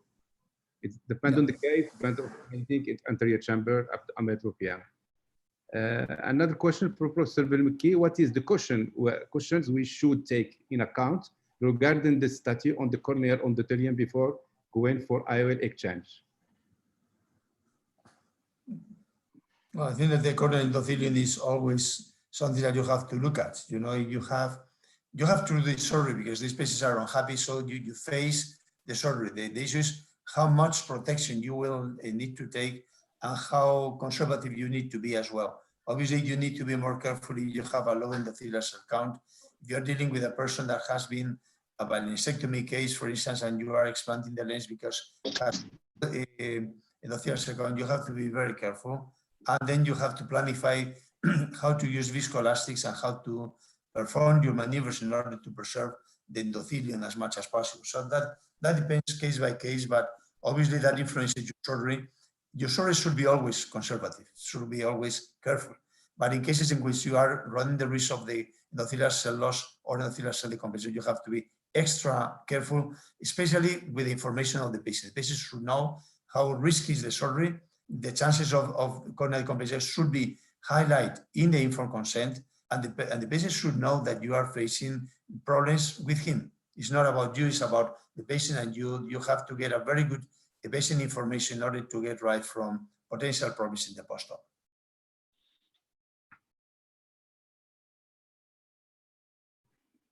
I have a question for the speakers. Do you think that the anterior chamber OCT should be very useful when doing it before IOL extent to measure the white to white, to measure what happened in the anterior chamber before doing surgery? I think that the expert in OCT is Boris. Boris, what do you think about the use of OCT? I don't think it's critical to use anterior chamber OCT preoperatively, because actually when you're explanting the lens, I do believe that ultrasonic biomicroscopy has more value in these cases, because it helps you to visualize what's happening behind the iris, especially when the pupil is not well dilated. So I think it's better like that. In some cases on OCT, we may use intraoperative OCT to assess the capsular structure, so that might be quite helpful rather than preoperative OCT. But my preference is UBM for sure. That's the most reliable technique. Yeah. So thank you very much. If there is, we can go to the next session. The next session about the anterior segment reconstruction by Professeur Muren. Pour les francophiles, les gens qui parlent français comme moi, cette session va se passer en français et la traduction va être simultanée en anglais. C'est-à-dire que même pour les panélistes qui veulent rester avec nous, il y aura une traduction français-anglais. The translation is available for those sessions, or the language used will be French. We can use translation to have English version. Professor Marc Muren.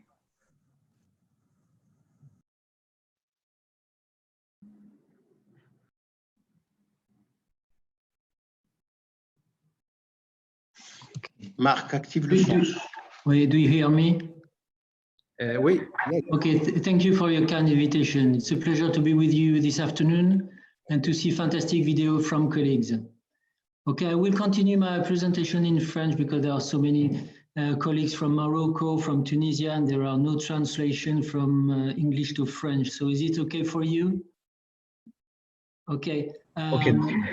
Donc, j'ai décidé, puisqu'il y a tellement de situations pour réparer le segment antérieur, de focaliser ma présentation uniquement sur la réparation de l'iris. Et l'objet de ma présentation, c'est de vous montrer que le plus souvent, on peut réparer l'iris sans avoir recours à des iris artificiels.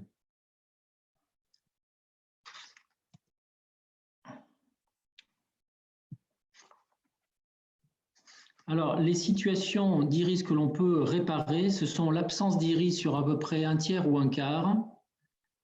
Ça va être aussi les mydrias paralytiques, les iridodialyses et les correctopies. Alors, le plus important, c'est de savoir qu'il faut utiliser un prolène 10-0 et connaître le nœud de Sipser ou le Sipser knot. Alors, on traverse l'iris avec une aiguille. C'est important de le faire sur cette animation, comme ça vous allez bien comprendre. Et je vous présenterai plusieurs cas. Donc, il faut extraire par l'incision cornéenne la boucle de prolène avec un crochet de Lester. Faire son nœud à l'extérieur de l'œil et le nœud va glisser à l'intérieur pour refermer la pupille. Et ce point, il est absolument indispensable à connaître si on veut faire des chirurgies à l'intérieur de l'œil pour réparer l'iris. Il est indispensable à connaître également pour suturer les implants à l'iris lorsque on a recours à cela. Voilà, donc il faut s'entraîner pour pouvoir arriver à réaliser cette technique et je vais vous la démontrer sur plusieurs vidéos de 2 minutes et plusieurs indications différentes. Voilà, donc vous avez vu le nœud que l'on extrait, la boucle que l'on extrait et le nœud qui va glisser à l'intérieur. Alors le premier exemple, c'est sur un kyste de l'iris qui récidive et qui a déjà été ponctionné de nombreuses fois. On voit ces kystes, ils viennent toucher la cornée et la densité endothéliale baisse de façon extrêmement inquiétante. Alors, on va utiliser des instruments que les rétinologues vont utiliser pour l'endoculaire. Vous voyez ici des ciseaux endoculaires. Et bien sûr, la difficulté de ce cas clinique, c'est qu'il faut extraire notre kyste sans toucher le cristallin. Voilà. Une fois que l'on a extrait le kyste, on va l'extraire en totalité et on va essayer de réparer notre iris à l'aide du point de Sipser que nous avons décrit jusqu'à présent. Alors, la réalisation est plus complexe maintenant qu'on est dans l'œil. Vous voyez que le nœud, on va le faire glisser. Et la reconstruction va se faire comme ça, petit à petit, en fonction de l'aspect que nous avons. Mais on se rend compte que si l'on extrait un volume, une surface d'iris à peu près égale à 1/8, c'est relativement facile de le reconstruire en totalité. Alors souvent, on va utiliser des chirurgies bimanuelles. Voilà, pour faire passer ce fil. Et vous voyez qu'on peut obtenir ainsi une pupille centrée à la fin. Vous voyez l'aspect préopératoire et l'aspect post-opératoire. Voilà le kyste avant et le kyste après en OCT. Alors, dans l'exemple suivant,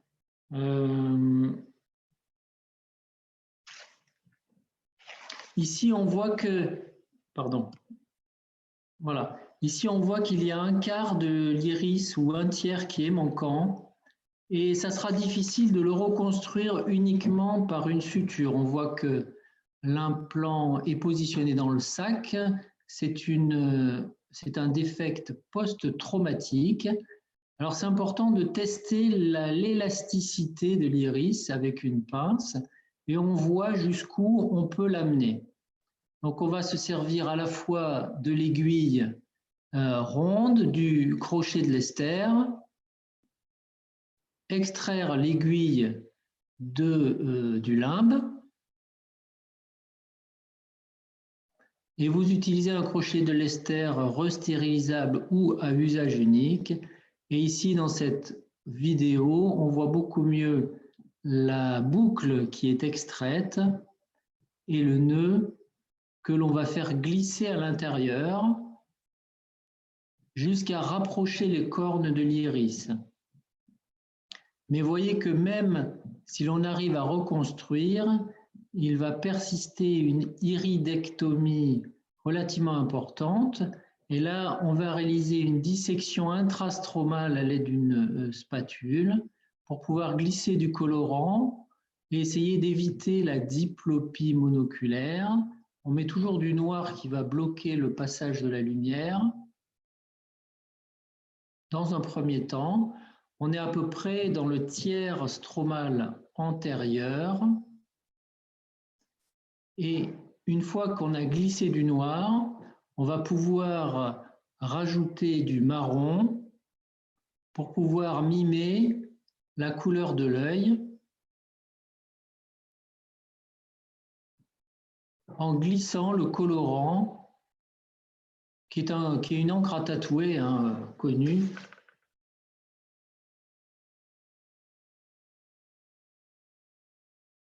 Pour obtenir la coloration que l'on souhaite.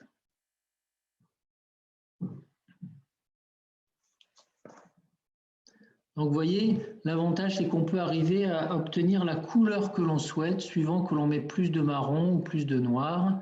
Et vous allez voir que le résultat final sera plutôt tout à fait satisfaisant.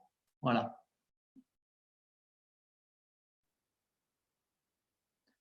Alors, voilà, quand il manque un quart ou un tiers de l'iris, comment on va faire?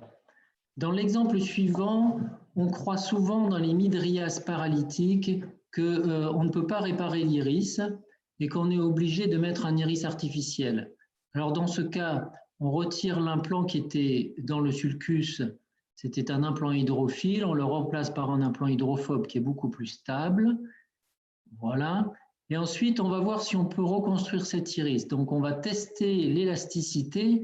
Et lorsque la midriase est ancienne, souvent, on voit que l'iris est assez fibrosé et on va essayer de le distendre, de l'assouplir et de proche en proche, avec tous les nœuds que l'on va passer, avec la boucle à l'extérieur, on va essayer de petit à petit refermer l'iris. Alors, l'objectif, c'est d'essayer de retrouver la pupille la plus petite possible. Et au départ de ce type d'intervention, on ne sait pas toujours combien on va pouvoir mettre de nœuds, combien on pourra mettre de sutures, et si on va pouvoir refermer beaucoup ou pas beaucoup la pupille. Mais avec de l'habitude, avec le test de l'élasticité irienne, on se rend compte très souvent qu'il n'est pas nécessaire d'implanter un iris artificiel et que le patient va retrouver très souvent une pupille certes immobile, mais quand même une pupille qui va réduire sa photophobie de façon tout à fait importante.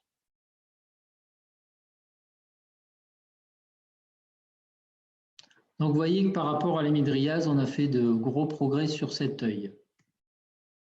Alors, le problème dans les techniques de reconstruction du segment antérieur ou de l'iris, c'est qu'on doit être capable de combiner plusieurs actes opératoires. Ici, vous voyez, on va retirer l'huile de silicone chez ce patient qui a présenté un décollement de rétine post-traumatique. Et dans le même temps opératoire, une fois que l'huile a été enlevée, vous voyez qu'on a réalisé des volets scléraux. Je vais compléter l'endophotocoagulation qui n'était pas présente. Vous voyez, je vais retirer même une bulle de perfluorodécaline. Donc, on peut être amené à réaliser à la fois des gestes de segment postérieur aux gestes de segment antérieur. On extrait les aptiques de l'implant de façon à le suturer à la sclère. Je préfère le fixer plutôt que de le laisser comme cela, avant de suturer notre iris à la fin.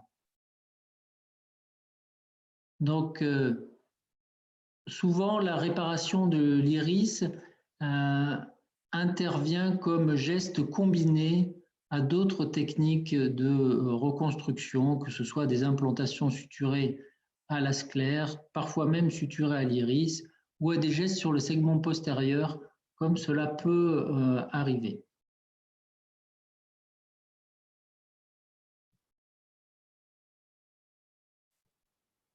Voilà, on referme le...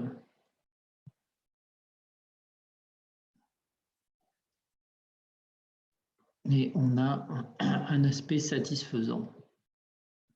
Il faut connaître aussi les réparations des iridodialyses. Alors ici, c'est une iridodialyse très ancienne avec un iris fibrosé. Donc on va réaliser un petit volet scléral et avec une pince à membrane, on va tirer notre iris, mais comme il est très épais et fibrosé, on va essayer de l'étirer, de le détendre. It's necessary to stretch the iris à cause de cette fibrose importante, parce que si on réamarre l'iris sans avoir distendu cet iris qui est fibrosé depuis plusieurs années, eh bien, ça va entraîner une pupille qui ne sera pas ronde.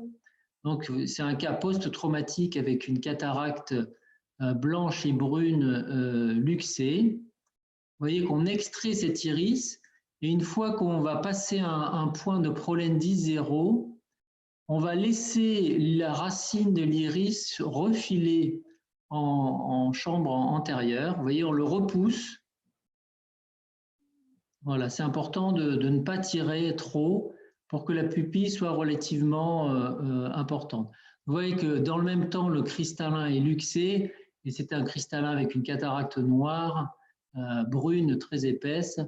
Et donc, on va l'extraire en entier en intracapsulaire. Vous allez voir que c'est un cristallin très épais. Et là, c'est important d'avoir une infusion à la pars plana 27 ou 23 gauge pour repousser le cristallin et l'extraire.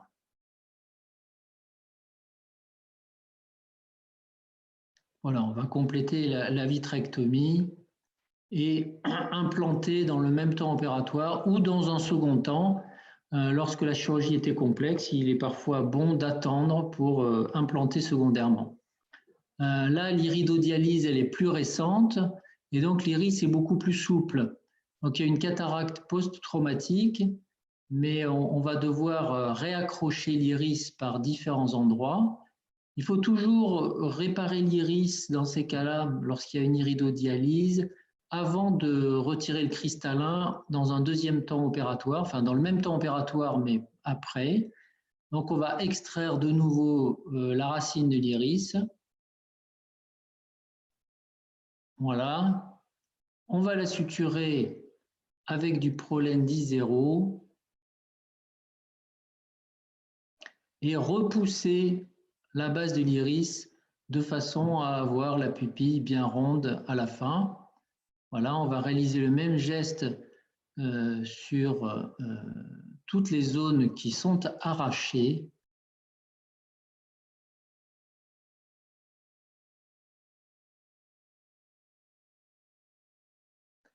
Et dans un deuxième temps, on va pouvoir opérer la cataracte chez un jeune, donc qui n'est pas difficile à retirer par irrigation, aspiration.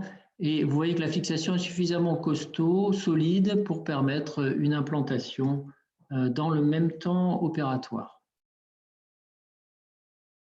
Alors parfois, on pense qu'on n'arrivera à rien à reconstruire, et ce patient-là, en fait, avait déjà été opéré de la cataracte, et on voit que le sac est intègre, mais la capsule antérieure est synéchie à la capsule postérieure. On voit très bien le capsulorhexis.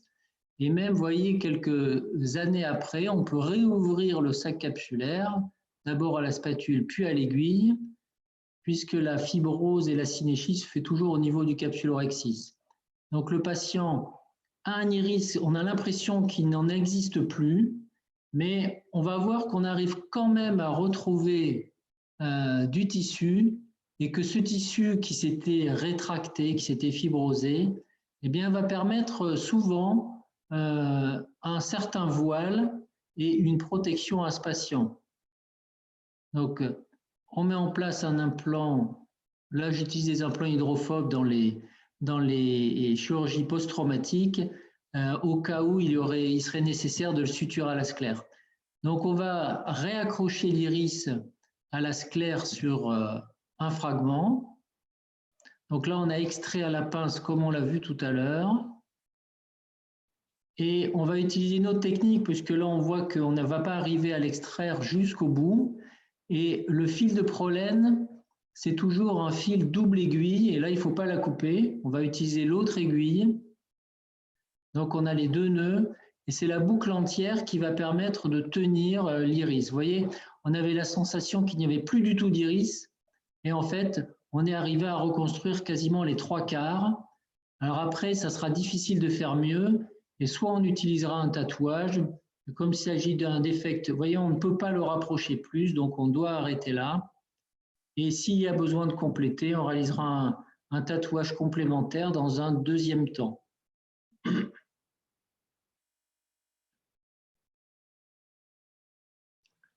Alors là, dans ce cas, c'est assez compliqué parce que le cristallin est subluxé. Donc, vous allez voir que je vais choisir une autre option plutôt que de refermer et de tatouer. Donc, c'est un jeune dont le cristallin se retire assez facilement et on doit tenir le sac avec la main droite pour lui éviter de se replier en raison de la luxation. Vous voyez qu'il n'y a pas de zonule en nasal.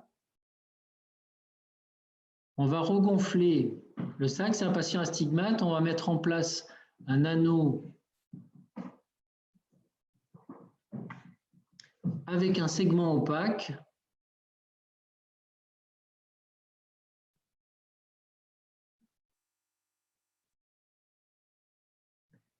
Et il faut souvent utiliser 2 crochets, un crochet de Lester, un crochet de Sinskey, souvent en bimanuel, sont des bons instruments pour réaliser ces gestes. Donc on va centrer. Le problème, c'est que vous voyez, le sac n'est pas centré parce qu'il est luxé. Et donc, si on le laisse sans y toucher, il ne va pas être centré en face. On peut mettre un implant torique même. Au cours de cette procédure, ce patient avait un astigmatisme relativement important. Donc, on va centrer l'implant torique sur l'axe, mais après, on va essayer de refixer l'ensemble, à la fois l'iris et l'anneau de sac. Donc, on n'a pas vu, mais l'aiguille passe au travers. Voilà, on va retirer les aiguilles et suturer une partie de l'iris.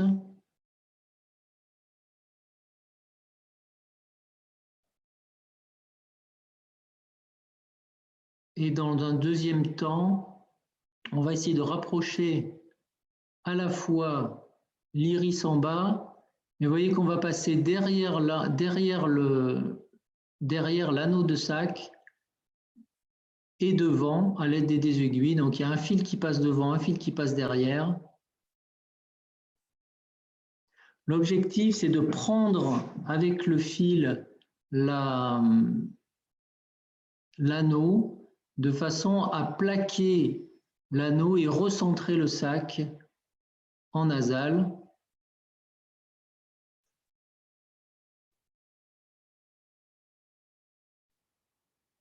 Donc on extrait les fils sous le volet scléral. Vous allez voir que quand on va le serrer, vous voyez, tout l'anneau vient se centrer en nasal et vous avez reconstruit une pupille qui est relativement centrée. Donc on peut refermer. Voilà. Et puis, dernier cas clinique, patient qui présente une pupille décentrée. Alors souvent, c'est plus compliqué de la réparer. Donc, le patient est aphaque et va nécessiter une implantation secondaire. Donc, on va préparer des volets scléraux. Voilà, les ciseaux ne sont pas de très très bonne qualité. On va implanter, certes, voilà, et on va réaliser une vitrectomie postérieure. Souvent, lorsqu'on va réaliser une implantation suturale asclère, on va s'assurer qu'il n'y a pas de vitrée résiduelle. Et puis, comme la pupille n'est pas centrée, vous voyez qu'avec des ciseaux endoculaires, on peut recréer une pupille en inférieur.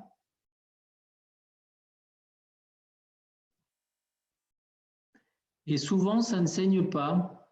Voilà, c'est assez étonnant. C'est un iris qui est un peu fibrosé. À ce moment-là, on n'utilisait pas la technique d'extraction des anses sous les volets scléraux. On suturait directement sous le volet scléral, donc l'implant est bien centré. Et vous voyez qu'en fin d'intervention, on va réaliser une poche de dissection intrastromale.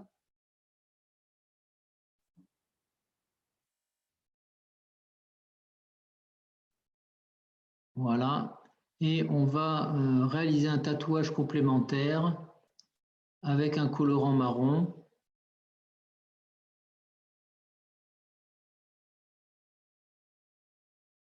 Et un colorant noir jusqu'à obtenir la teinte désirée.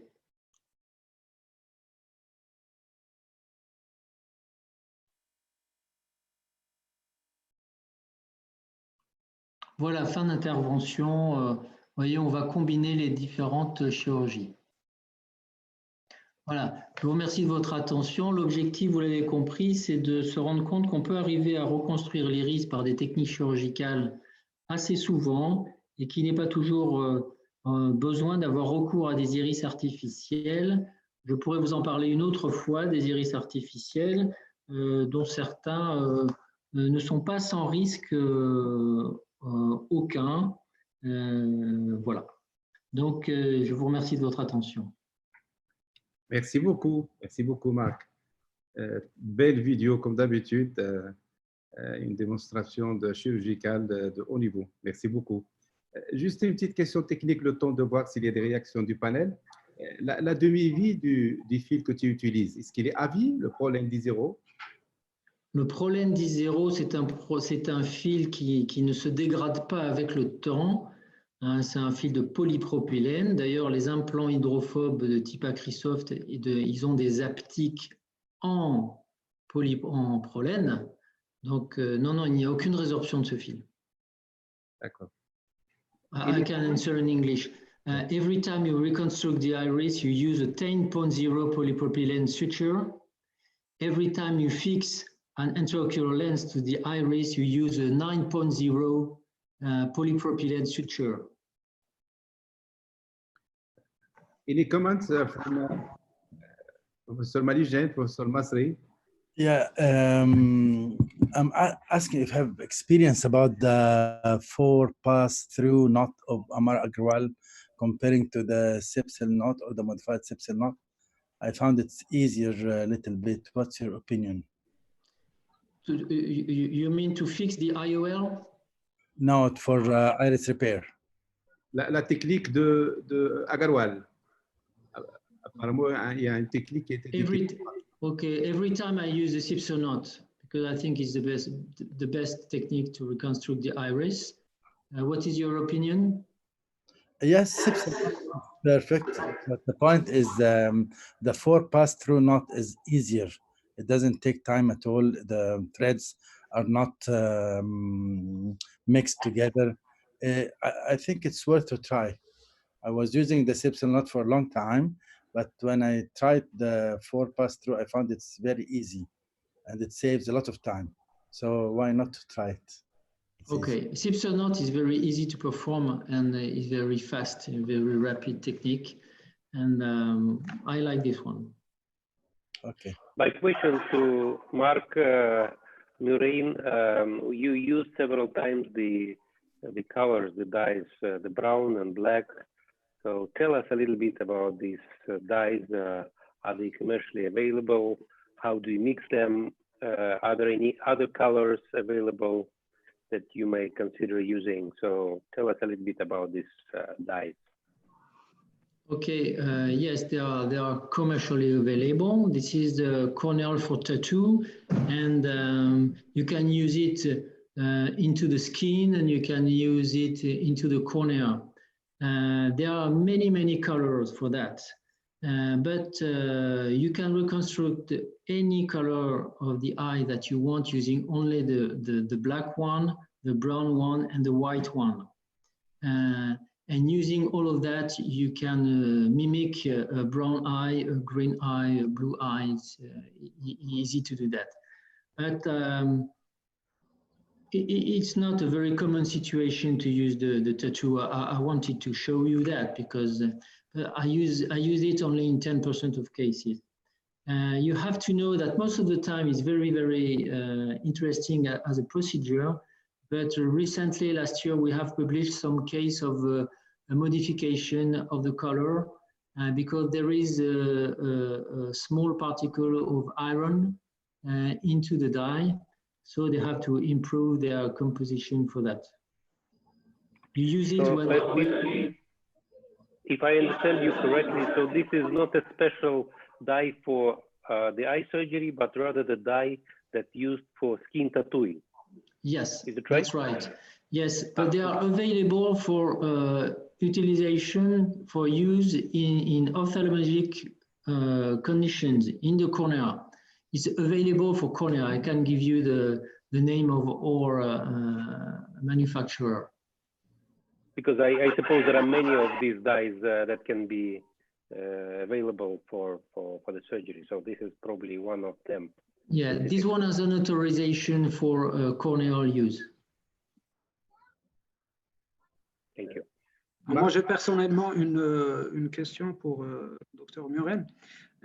Quand vous avez une chirurgie combinée, chirurgie endoculaire et chirurgie de reconstruction du segment antérieur, notamment la réparation d'un iris, est-ce que vous faites ça en même temps ou vous gardez ça, par exemple, si vous tamponnez par de l'huile de silicone jusqu'à faire l'ablation d'huile de silicone?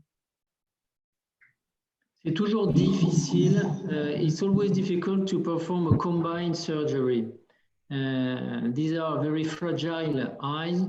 So first surgery on the posterior segment, and then you see if it's not a too long procedure. I mean, intraocular lens implantation shouldn't be performed in the same time always. There are some cases where you perform the posterior segment surgery, iris reconstruction, and then you wait for the IOL implantation in 1 month or in 2 months after the reduction of the inflammation. Because in some cases, when you perform too many surgery in the same time, you will have some complication on the intraocular pressure, on the inflammation. So sometimes I advise to wait and to perform in several steps. Il y a une question, Marc, sur la possibilité d'examiner le fond d'œil des patients à qui on a suturé. Et par la même, une question dans le même sens, c'est sur l'inflammation après avoir manipulé l'iris. Alors, je n'ai pas entendu la première question. La possibilité d'examiner le fond d'œil sur des patients chez qui on a suturé l'iris. D'accord. Okay, this is the question on the size of the pupil, reconstructed pupil. But every time you reconstruct the pupil, you don't reconstruct a 3 mm diameter pupil. You reconstruct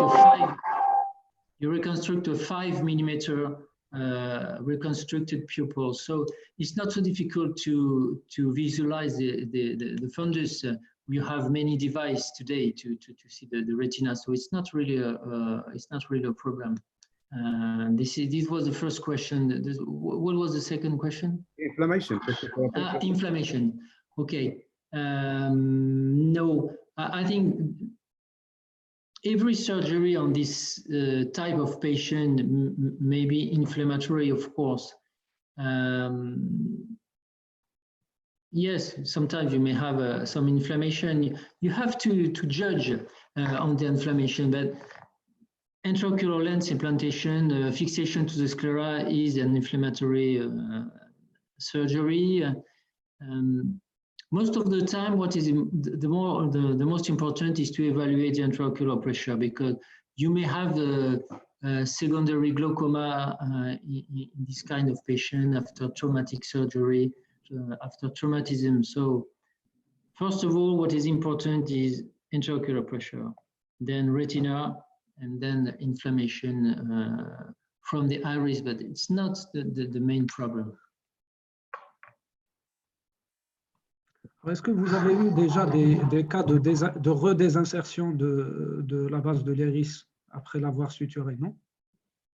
Alors, de redésinsertion de la base de l'iris, personnellement, non, parce que je le fixe vraiment. Mais je ne sais pas si vous avez vu la technique de la machine à coudre.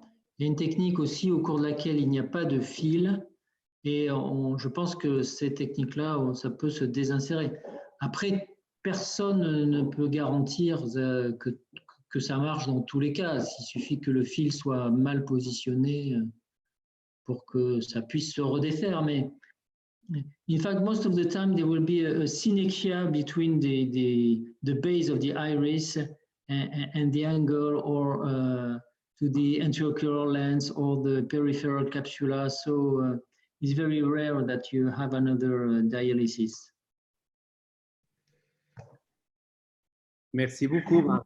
Très intéressant. It's a pleasure. Thank you very much. Voir tes vidéos. Vraiment plaisir. Thank you, everybody. Je passe la parole. Thank you, Boris. Docteur Hafidi, qui va introduire la session de cataracte, qui est toujours beaucoup d'attentes de cette belle session. Oui, la deuxième session, elle va concerner surtout la chirurgie de cataracte avec la participation de nos deux orateurs qui nous ont honorés au cours du dernier congrès de la CVR, Dr Abinaim et Dr Masri. Merci pour votre participation. Donc, sans trop tarder, j'ai demandé à Dr Abinaim de commencer. Bonjour à tous. Bonjour. Des cas de chirurgie de cataracte difficile en tout cas. Oui, bonjour à tous. Alors, comme je ne savais pas ce qui allait être présenté avant, j'ai un petit cocktail de films et on va les choisir ensemble. Alors, il faut juste que je les retrouve.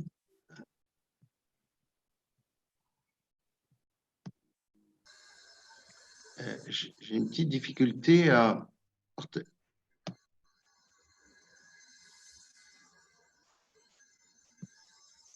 Voilà, excusez-moi. Alors, webinaire rabat.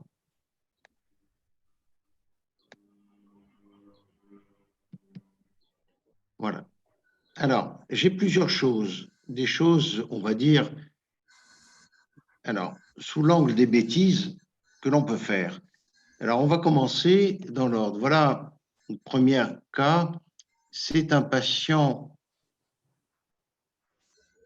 que l'on opère d'une cataracte, tout ce qui est de banal. Donc, je vais avancer le film, chirurgie conventionnelle, sans histoire, qui se passe très bien. La preuve, c'est que je n'avais pas prévu de la filmer, et donc la caméra est branchée en permanence, mais vous voyez que je suis ni centré, ni rien du tout, parce que ce patient ne présentait aucun intérêt cinématographique, si je puis dire. Donc la caméra était branchée parce qu'elle était branchée de façon systématique. Donc je fais ma cataracte tranquille et on arrive à la fin de l'intervention, on prépare l'implant. Voilà. Le film, il a une dizaine d'années. Hein, voilà. Les implants n'étaient pas encore préchargés. Et là, on va mettre l'implant. Encore une fois, c'est une chirurgie banale, sans histoire, de la cataracte. Voilà, j'ai fini. Et là, je dis au patient, écoutez, monsieur, ça s'est très bien passé. On va bientôt terminer. Voilà, on lave, vous voyez, une chirurgie sans histoire. Et pour vous dire qu'il n'y a pas de chirurgie sans histoire. Là, au moment où on lui dit, c'est terminé, on va rentrer, on fait l'hydrosuture et regardez, pac, la canule part comme une flèche, elle était mal vissée par la ponceuse, enfin, je dis que c'est de la faute de la ponceuse, mais c'est de la mienne, j'aurais dû vérifier ou la tenir. Et là, vous voyez, on passe d'une chirurgie où tout était terminé sans histoire à ça. Et encore, j'ai de la chance parce que l'aiguille est partie dans l'angle, elle serait partie sur l'implant, il filait devant la rétine, et ça changeait tout. Donc, on lave. Alors, heureusement, souvent, on n'a pas ça souvent, mais voilà. Là, on va laver le sang et vous voyez qu'il en a derrière les risques, puisqu'on a fait un petit tiré de dialyse, mais qu'il ne faudra pas suturer parce qu'elle est punctiforme. Mais on va re-hydrosuturer cette fois-ci en tenant véritablement l'aiguille et mettre une bulle d'air pour faire hémostase. Et on a, vous voyez, il n'y a pas de chirurgie simple. Enfin, jusqu'au bout, les ennuis peuvent arriver. Donc voilà, une première vidéo, on va passer à une autre. Alors ça, c'est la masse de midi. La masse de midi que vous n'arrivez pas à enlever. Vous dites, ah, allez, je la laisse. Je la laisse et 48 heures après, vous avez ça.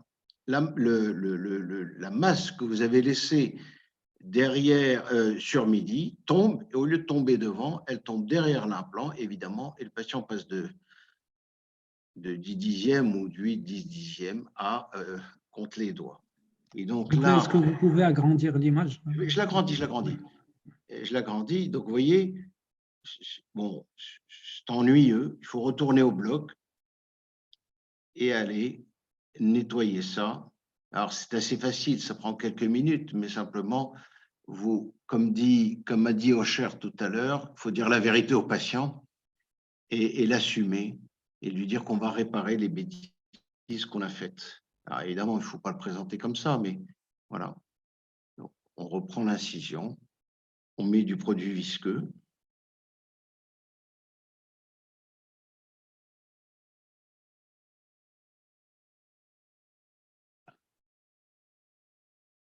Alors,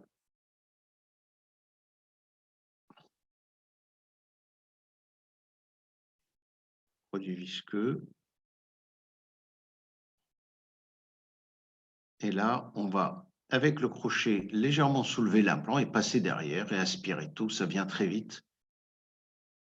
C'est même une insulte d'avoir à faire ça, mais il faut savoir le faire quand ça arrive.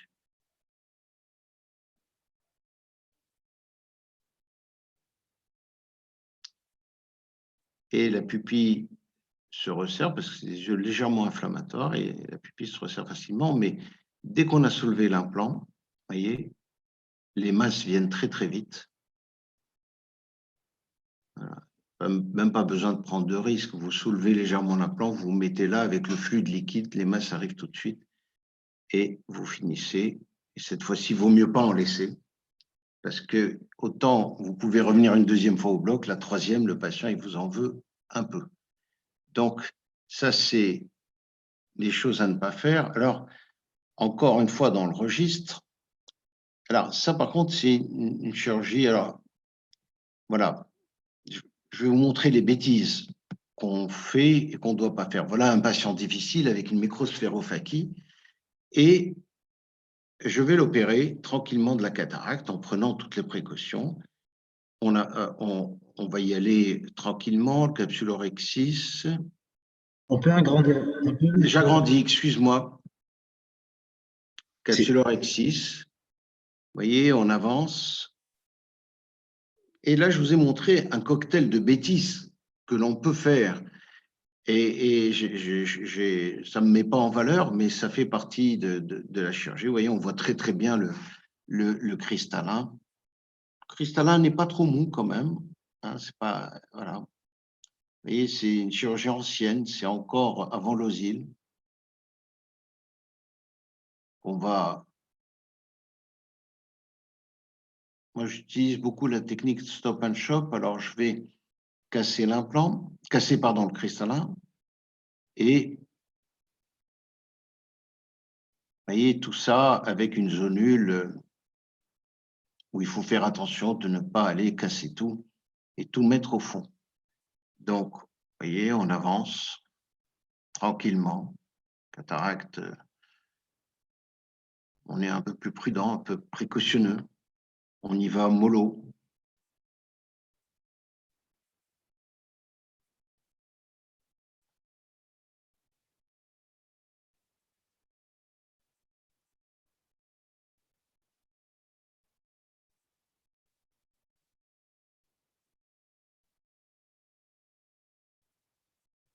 Voilà.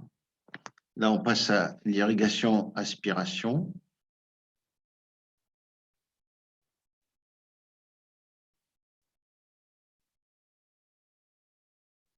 Alors, dites, quand est-ce qu'elle arrive, la bêtise? Ne vous inquiétez pas, elle va arriver. Là, on y arrive, on avance. Lavage aspiration des masses, prudente, pour ne pas tirer sur le sac.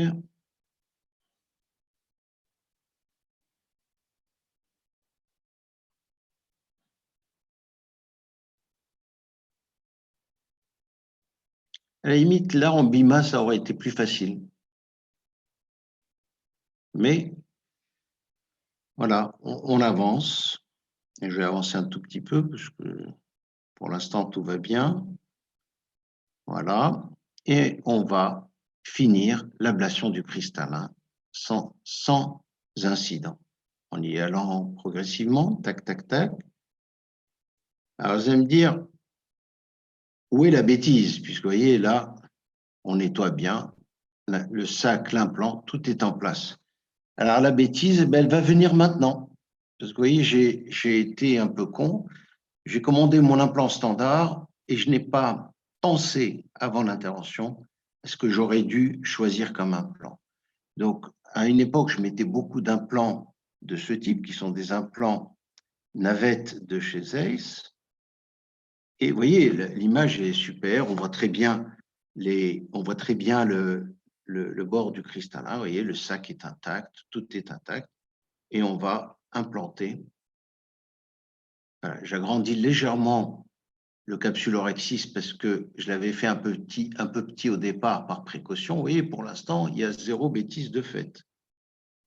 Donc, j'ai agrandi légèrement le capsulorhexis et là, je vais mettre mon implant. Et là, voilà, eh ben, j'ai fait le mauvais choix. J'aurais jamais dû mettre cet implant-là. Et c'est là où la bêtise va arriver. Parce que cet implant, il faut appuyer un peu sur le sac pour le mettre, l'aptique supérieure dans le sac. Et jusqu'à présent, tout va bien, on voit très bien l'implant dans le sac, il n'y a plus qu'à appuyer. Sauf qu'avec une zonule comme celle-là, c'est vraiment pas l'implant que j'aurais dû choisir. Et là, vous voyez, j'y arrive pas. peu con, un peu con.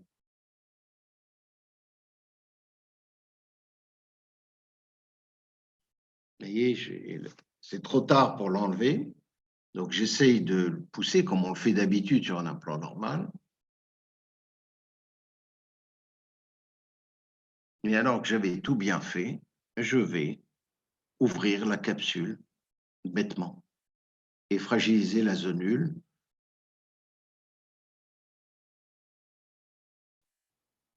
Voilà. Donc, j'ai ouvert la capsule, je vais l'enlever. Et la suite, bon, la suite, je ne me rappelle plus. Parce que je voulais surtout vous montrer l'erreur qu'il faut. Voilà. Là, je n'ai pas voulu couper l'implant. Quand vous faites une connerie, votre ambition, c'est de réparer et de ne pas prendre de risques. J'aurais pu m'arrêter à l'agrandissement du sac et dire il n'y a plus qu'à mettre l'implant. Mais je vous montre les bêtises.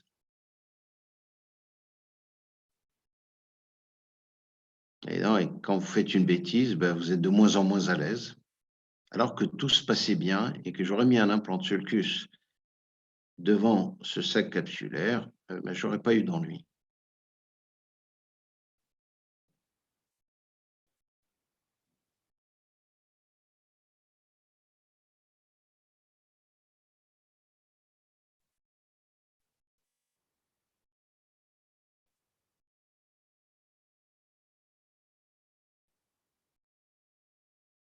Vous voyez la désinsertion, on la voit bien, hein, mais c'est une désinsertion iatrogène. C'est moi qui suis responsable directement de cette désinsertion. J'aurais dû ne pas mettre ce type d'implant, mais c'était mon implant habituel que je mettais chez tous les patients. Et là, je ne joue pas au malin. J'agrandis légèrement, je ne veux pas plier l'implant et je vais mettre un implant de sulcus en faisant une vitrectomie à l'éponge. Alors,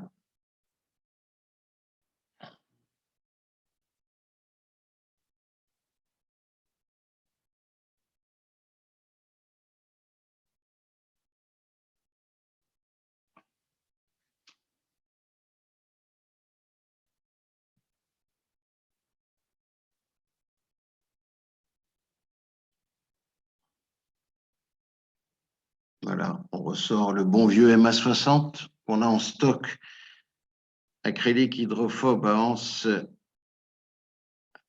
rapportée, qu'on va mettre dans le sulcus pour réparer la bêtise. Comme j'ai agrandi, parce que je ne voulais pas aggraver la situation, je le mets directement à plat et il n'y a plus qu'à suturer.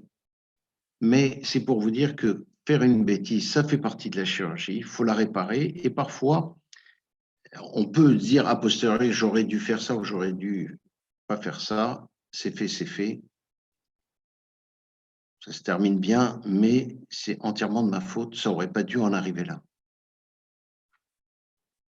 Alors, voilà, donc là, je vais arrêter ce film-là et je vais maintenant, pour me racheter, pour montrer que je ne suis pas qu'un mauvais chirurgien, je sais aussi opérer, je vais vous montrer une histoire un peu particulière. Alors, ça, c'est un patient qui est monophthale, qui a été opéré de combiné par un très, très bon chirurgien et qui avait récupéré 8 dixièmes, mais avec, à cause du décentrement que vous voyez, des halos, des images fantômes qui lui parasitaient la vie. Et il est retourné voir son chirurgien qui lui a dit non, non, écoutez, avec 8 dixièmes monophthale combiné, je préfère ne pas prendre le risque de vous réopérer, donc on va s'en tenir là.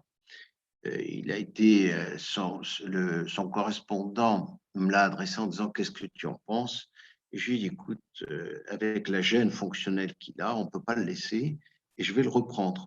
Mais je ne savais pas ce qui avait été fait, donc j'ai dû y aller très prudemment puisque je ne savais pas pourquoi l'implant était décentré. Il y avait un syndrome in-out, mais malgré tout, on ne savait pas exactement ce qu'il en était. Et donc, je décide d'emblée d'ouvrir grand la capsule parce que monophthale, grand la cornée, pardon, parce que monophthale, parce que je ne savais pas où ça en était et je ne pouvais pas me permettre d'avoir un accident. Donc là, vous voyez, j'ai pré-ouvert pour le sortir à plat et je vais avancer tranquillement dans la chirurgie pour retirer cet implant en prenant le moins de risques possible. Donc, encore une fois, on ne sait pas pourquoi il est décentré. On commence à le deviner là, mais en préopératoire, on ne voyait pas vraiment. Donc, je vais utiliser 2 crochets pour travailler l'implant, pour le sortir en étant le moins agressif. Voilà. Donc, vous voyez, je sors la première anse et tranquillement, voilà. On libère la première anse.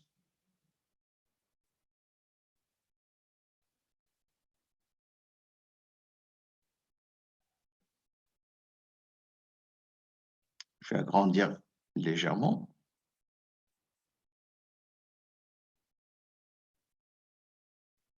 Encore une fois, je vous rappelle qu'il est monophtalme, qu'il est glaucomateux, et donc j'ai préféré jouer la sécurité. Donc là, vous voyez, et regardez la découverte. Voilà pourquoi l'implant était décentré. En fait, l'anse distale était cassée et tordue. Donc, il va falloir aller sortir tout ça sans arracher le sac. Voilà.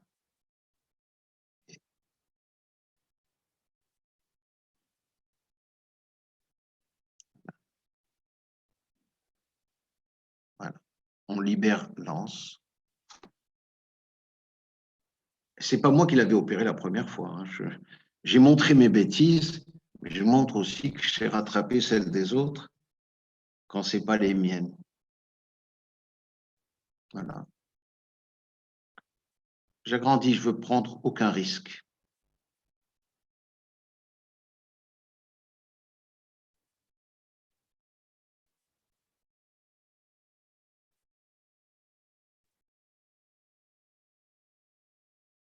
Voilà.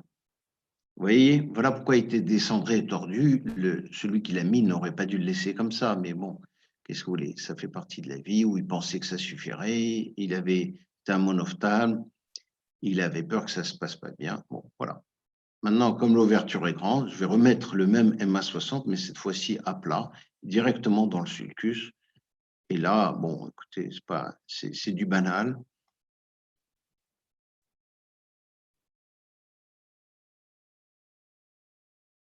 J'aime bien cet implant quand on a des situations parce que malgré tout, il va dans le sulcus, il tient.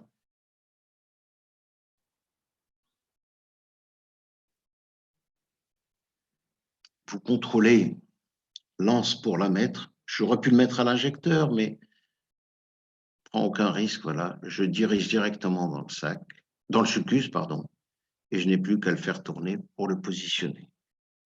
Voilà. Donc là, est-ce que j'ai encore du temps ou est-ce que j'arrête là, Mohsin? On a encore du temps. On a encore du temps. Alors, voilà encore une autre histoire. Voilà encore une autre histoire. C'est un patient qui a été opéré d'un implant artisan FAC et qui commence à développer à la fois une intolérance endothéliale et un début de cataracte. Donc, il faut enlever cet implant qui a été posé il y a une vingtaine d'années, il y a une quinzaine d'années, pas par mois, mais ça aurait pu être par mois, avec un très bon, pendant des années, un bon résultat fonctionnel. Et là, il faut faire l'ablation de l'implant et la chirurgie de la cataracte. Donc, a priori, ça se présente pas trop. La difficulté qu'on a sur ce type d'implant, c'est surtout la maîtrise de la taille de l'incision, parce qu'on est obligé d'ouvrir grand pour enlever l'implant. Et quand vous faites la phaco, l'iris a tendance à sortir. Donc, on part sur une chirurgie que j'ai déjà pratiquée régulièrement. Et vous voyez, la prise sur l'iris n'est pas trop forte. On se dit, bon, ça va être classique, sans histoire, comme d'habitude. Eh bien, ce n'est pas toujours comme d'habitude. Vous voyez, on va agrandir à la taille qui correspond à l'implant, puisqu'il est en PMMA et qui fait 6 mm de diamètre de là à là. Donc, on fait une micro-ouverture avec la voie de service qui sert à la fois là et pour la cataracte. Et on va mettre un produit visqueux. Alors, bon, je suis plutôt droitier, mais je suis un adepte de la chirurgie bimanuelle.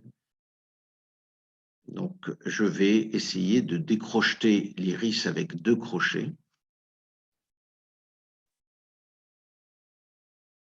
Et un pour décrocheter l'iris et l'autre pour le tenir.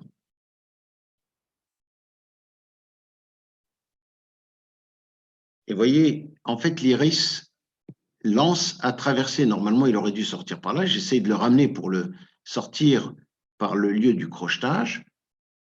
Et hop, voilà. Au lieu de venir, regardez ce qui se passe. J'ai un peu trop tiré sur l'iris et je le paye. Et on le paye cash. Alors, je n'ai pas des ciseaux vitréens fins et je vais devoir prendre un ciseau de vanasse standard puisque je n'ai pas de ciseaux à iris fin pour aller couper l'iris. Vous voyez, le visqueux, au moins, ça a du bon, ça éloigne le sang et ça fait partiellement hémostase. Et on va libérer l'anse. J'agrandis un peu puisque je n'ai pas de ciseaux en bout distal dans mon bloc. Je suis essentiellement chirurgien du segment antérieur. Donc, j'agrandis.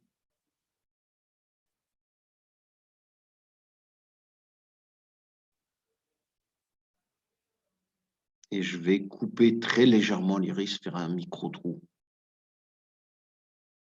Voilà, pour libérer l'iris.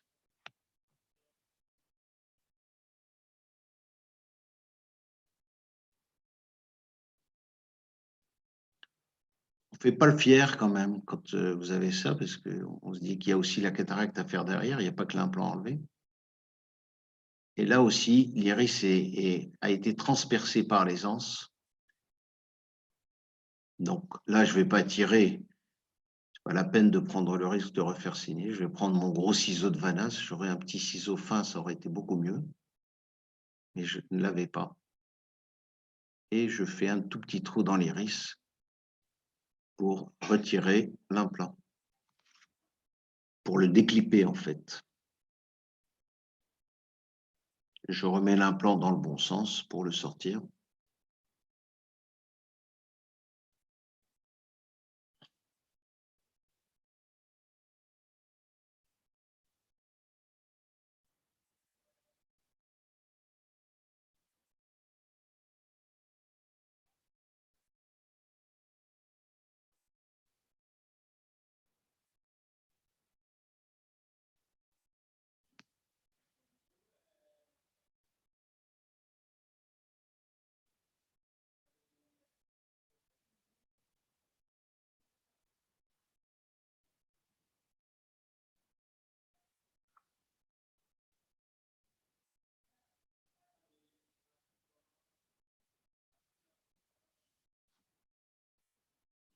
Alors bon, on n'est pas très fiers quand même quand ce genre de choses arrive.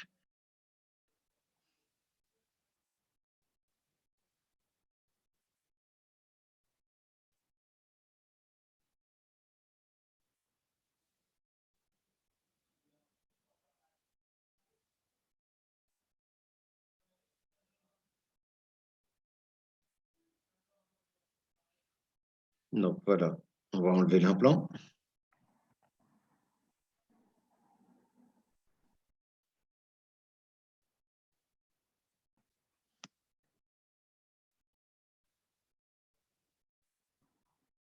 Évidemment, on n'ouvre jamais assez grand.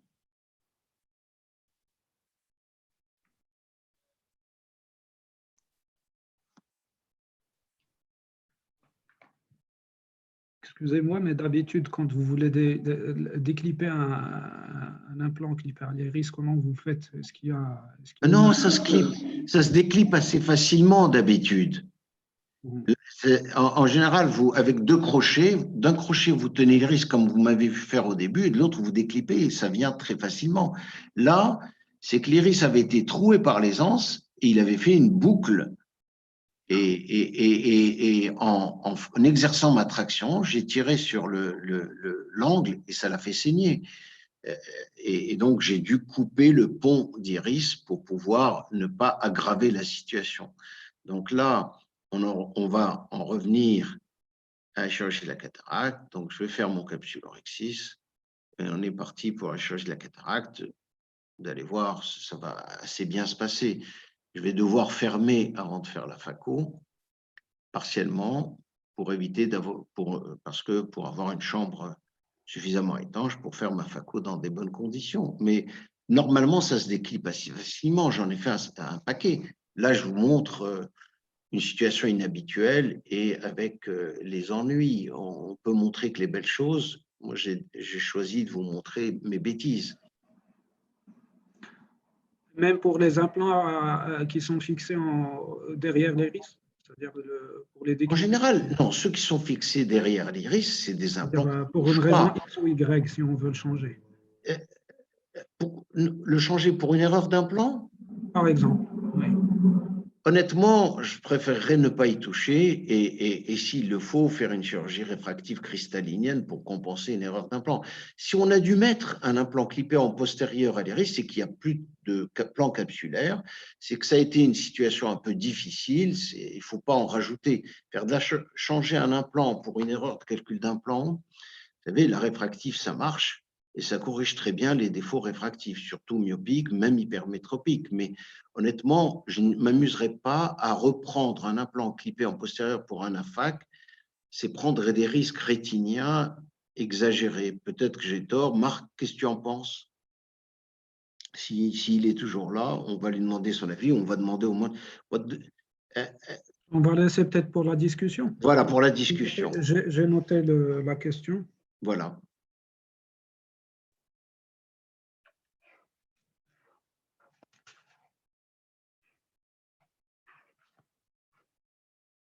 Donc là, vous voyez, je vais réduire un peu, bon, on va avancer un peu, ce n'est pas la peine d'y passer 3 heures dans la suture.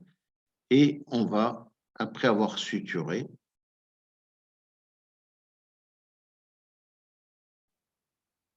passer à la phaco.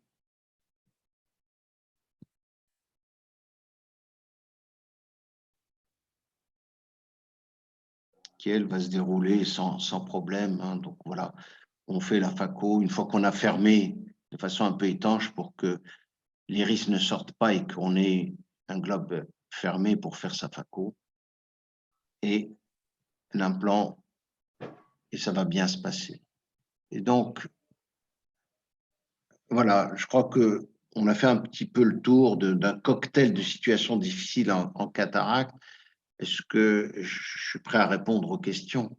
Je pense qu'on garde les questions pour la fin de la session. Comme ça, on va avancer un peu. OK. Bien, je donne la parole à le docteur Al-Masri, Ahmed Oussed. Yes. We will carry on with your presentation. Okay.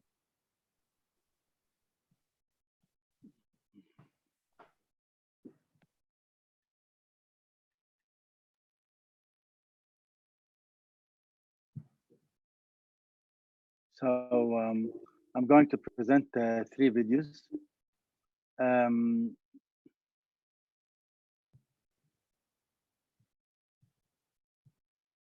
It's paused. Can you see my screen or not? Can you see my screen? Okay. Can we see your screen but not the videos? Okay. This video shows a last-minute complication in a straightforward phacoemulsification surgery. After the side ports had been taken with 1.2 millimeter incisions, visco injection, spatula, 2.2 millimeter incision. Mr. Ahmed, yes. I stop the share and try to share another time. Okay. And first open your video and share your media player. Okay. And now? Now share your media player video. I think it should be share screen.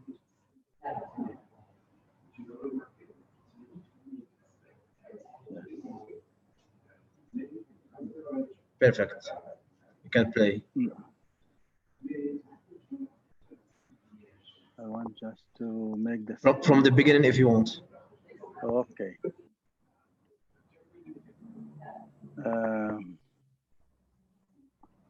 So simply, can you see it now clearly? Can you see it clearly? Yes. Perfect. Perfect. Okay, that's good. So it's a simple, straightforward phacoemulsification. Side ports are taken. The teratome 2.2 millimeter, the regular capsular access, nothing new. I usually may give some tips for the starting phaco surgeons that you may use their second hand with the spatula as an assistant to fix the globe instead of holding the globe. Hydrodissection, I like the viscodissection usually, as it facilitates the rotation of the nucleus.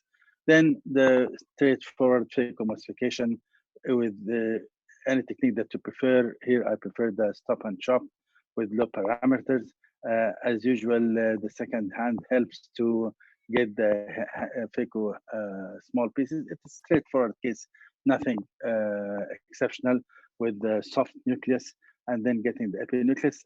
Small trick is before getting out with your phaco tip at the end of the surgery, first give OVD or viscoelastic from the second hand because it maintains the pressure and it decreases the incidence of having a posterior vitreous detachment. So before getting your phaco tip out, insert OVDs and then the regular irrigation and aspiration with the straightforward, clean, clear bag.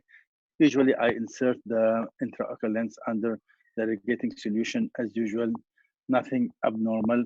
And after cleaning the posterior capsule, then inserting the intraocular lens, it's a thickness 1 intraocular lens in the bag, nothing abnormal. And then once the lens is inside, there was a little bit some movement from the patient, and I found that the lens is dislocated. So here, what to do in a situation like this?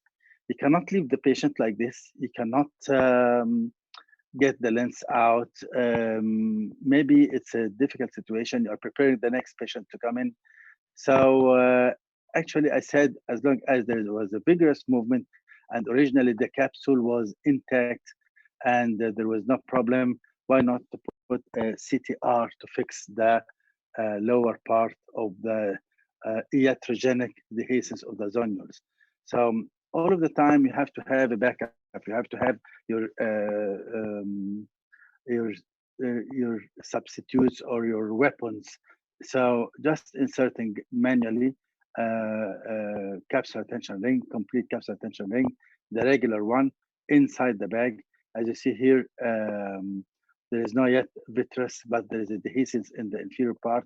And once the bag is, once the CTR is inside, the lens started to be recentered and I checked the centralization. So it's a very simple, this patient was diabetic, so I injected him intravitreal anti-VEGF. So it's a very simple maneuver, but your mind should be ready for this. Your mind should be ready because many people may think, I have to take it out, I have to repeat the surgery, I have to do IO exchange, I have to do vitrectomy. Now, just simply put CTR. And the next video is about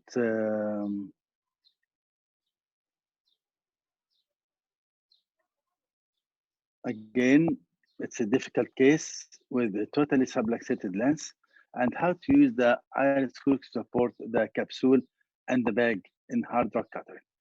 The usual side ports, but here the pupil was a rigid pupil. It was not dilatable.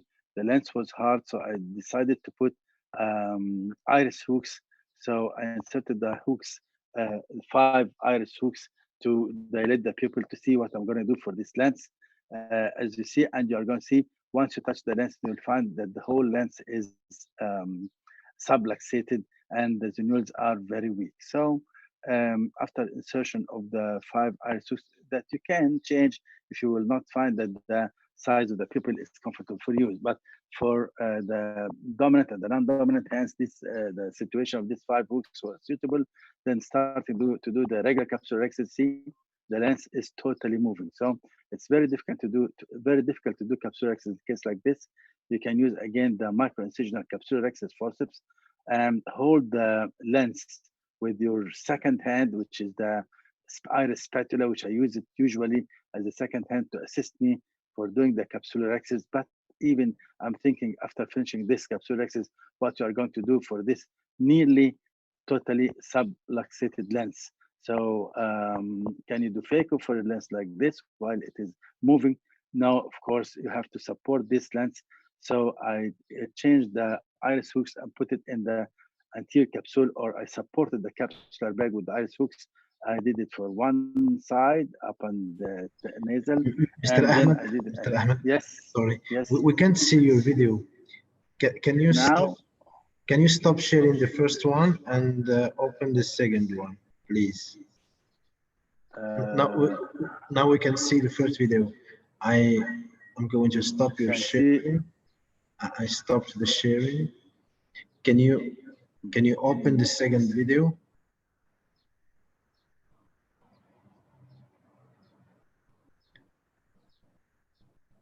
And share again.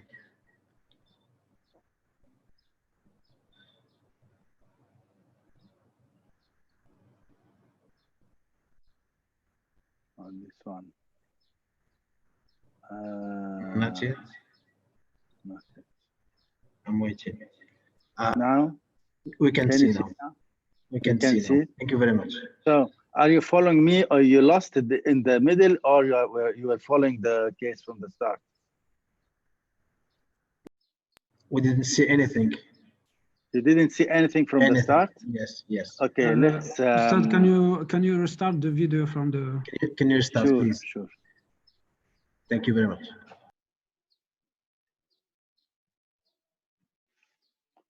So again, this 5 minutes video is explaining the use of the iris hooks to support the capsule and the bag. It was small rigid pupil in a hard cataract. So I decided to put the iris hooks. I used 5 iris hooks to be put in places away from my main incision and the side port to dilate the pupil. And after putting the hooks, is the picture is clear and the pixels are okay and the voice is okay? Everything is okay? Yes, it's okay. It's okay. Perfect. So after putting the hooks and testing the lens and doing the main incision and the side port, this is the side port for the second hand, and this is the main incision. Then putting the OVD to start the capsular rhexis. As you see here, the whole lens is moving. It's a totally subluxated lens. So in these cases, it's preferable to use the micro-incisional capsular rhexis forceps. And with your second hand, with your spatula in your right hand, you can hold the anterior capsule to have a counter action to finish your capsular rhexis, which is usually, in these cases, very difficult to complete. Of course, thinking in conversion or in putting ring at the time or in fixing the ring. So many thoughts while you are starting your case. But I said, why not to support the whole bag with the iris hook? So I inserted the iris hook in the anterior, under the anterior capsule, starting doing small bursts of hydrodissection. And then I put the second hook again to support the anterior capsule, and then try to do visco dissection to try to disassemble the nucleus. But of course, the nucleus was adherent to the capsule, which was very weak capsule, and the zonulars were very weak. Starting phacoemulsification depending on the 2 capsular hooks, which had been supported to the anterior capsule, then doing the regular stop and chop under very slow maneuvers, of course. As you see here, the whole bag is coming in the areas where the hooks are not supporting. And here's the epinucleus. And you see here the edges of the bag is seen And this irregular edge or the straightforward edge means that the zonules are very weak. As you see here, the whole zonules are coming. Here is the irrigation aspiration.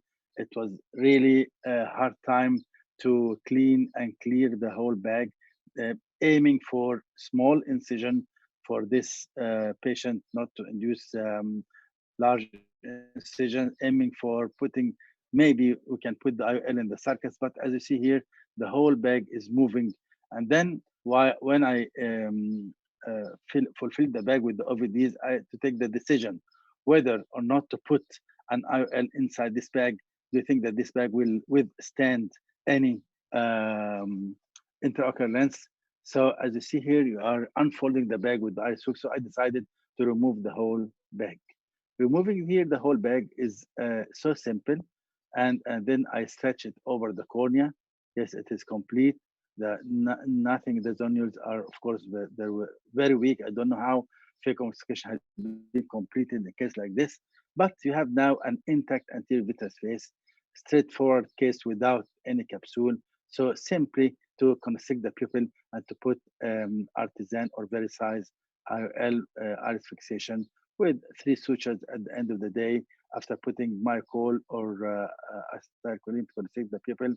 The patient benefited from not having vitreous in the anterior chamber, still closed eye. Will just open the eye to enlarge the incision to put your secondary IOL, and manipulating the iris and injecting more mycol to constrict the pupil with the rounded pupil, and then you can enlarge your incision and to put the iris, iris glow or the size, and rotate it as usual, and then do the inclination, whether with the spatula or with the regular inclination needle that supports the inclination needle to make the right side inclination, and then doing the left one with the spatula, whatever you want, but it's be sure that the inclination is complete and it is central, and at the end, just the peripheral iridotomy in order to prevent the increase in the intraocular pressure and taking 3 sutures. So this patient saved loss of the vitreous, saving lens method that could be dropped by taking time to do phacoemulsification, but the end, and you have the artisan in it. So this is the second video. My last video will be, I hope that, yes, you are screen sharing still. Okay, so if I close this, now to share again to start the last one, which is the learning curve of modified Yamani technique.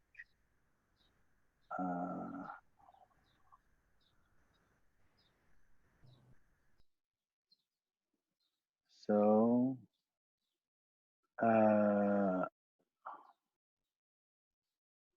to share screen again. Yes, please. And to have the last video here. Yes. Perfect. Okay. So this child has an aniridia and starting to, of course, the intraocular pressure was high, starting to have opaque lens, cataractus, and I decided to do Yamani technique for her. And honestly, it was my first or second case, so it was in the learning curve. First, again, I should deal with it as a subluxated lens or an incomplete lens. So after giving the OVDs and staining the anterior capsule, I started to do the capsulorhexis again with the 2 hands, the microincision capsulorhexis forceps, and the spatula to support the second hand. And after finishing this small capsulorhexis, starting the regular irrigation and aspiration. And then after finishing the rhexis, doing the irrigation aspiration and keeping the bag, again, the bag, I'm gonna remove it and to put a secondary IOL. All of the time, I'm trying to keep, but I removed here the bag with the vitrectomy, of course, because in children, we prefer to do anterior vitrectomy in these cases, especially she is glaucomatous. And the idea was to to put the intraocular lens and then to think whether to put to do not iris repair or iris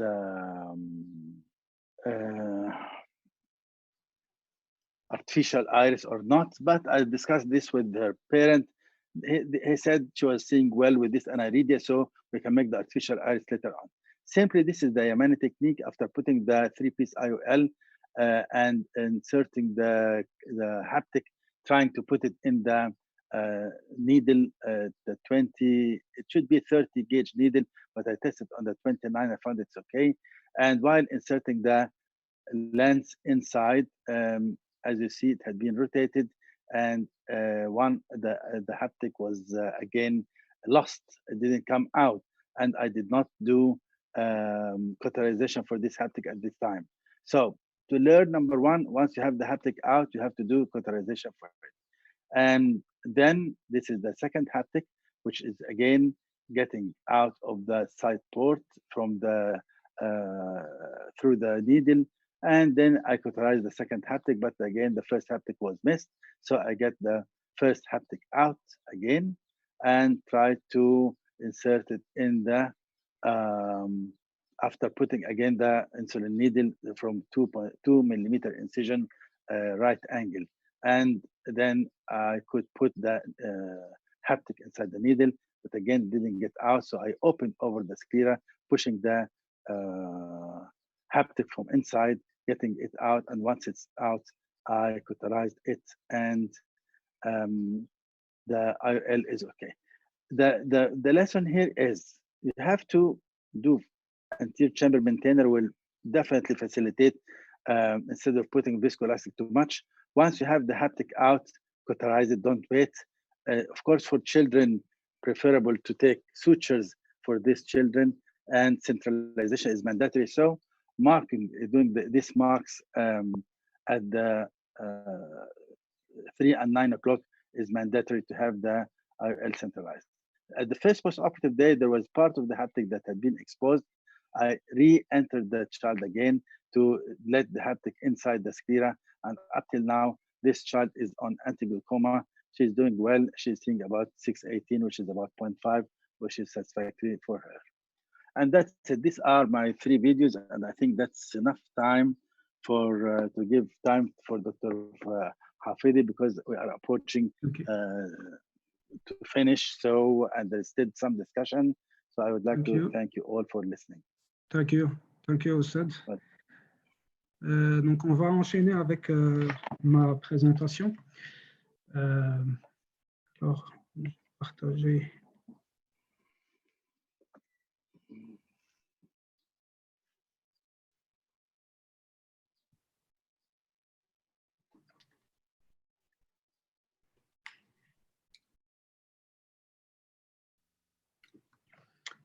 En fait, ma présentation sera plutôt basique, au cours de laquelle je vais essayer de discuter les différentes techniques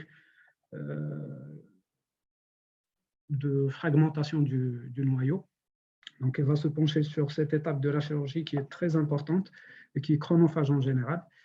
Je vais commencer ma présentation en fait par quelques questions qu'on va peut-être laisser pour la fin. Quelle technique utilisez-vous pour traiter votre noyau? Est-ce que vous la modifiez? Vous modifiez ces techniques en fonction de la situation à laquelle vous êtes confronté, ou bien vous avez une technique standard?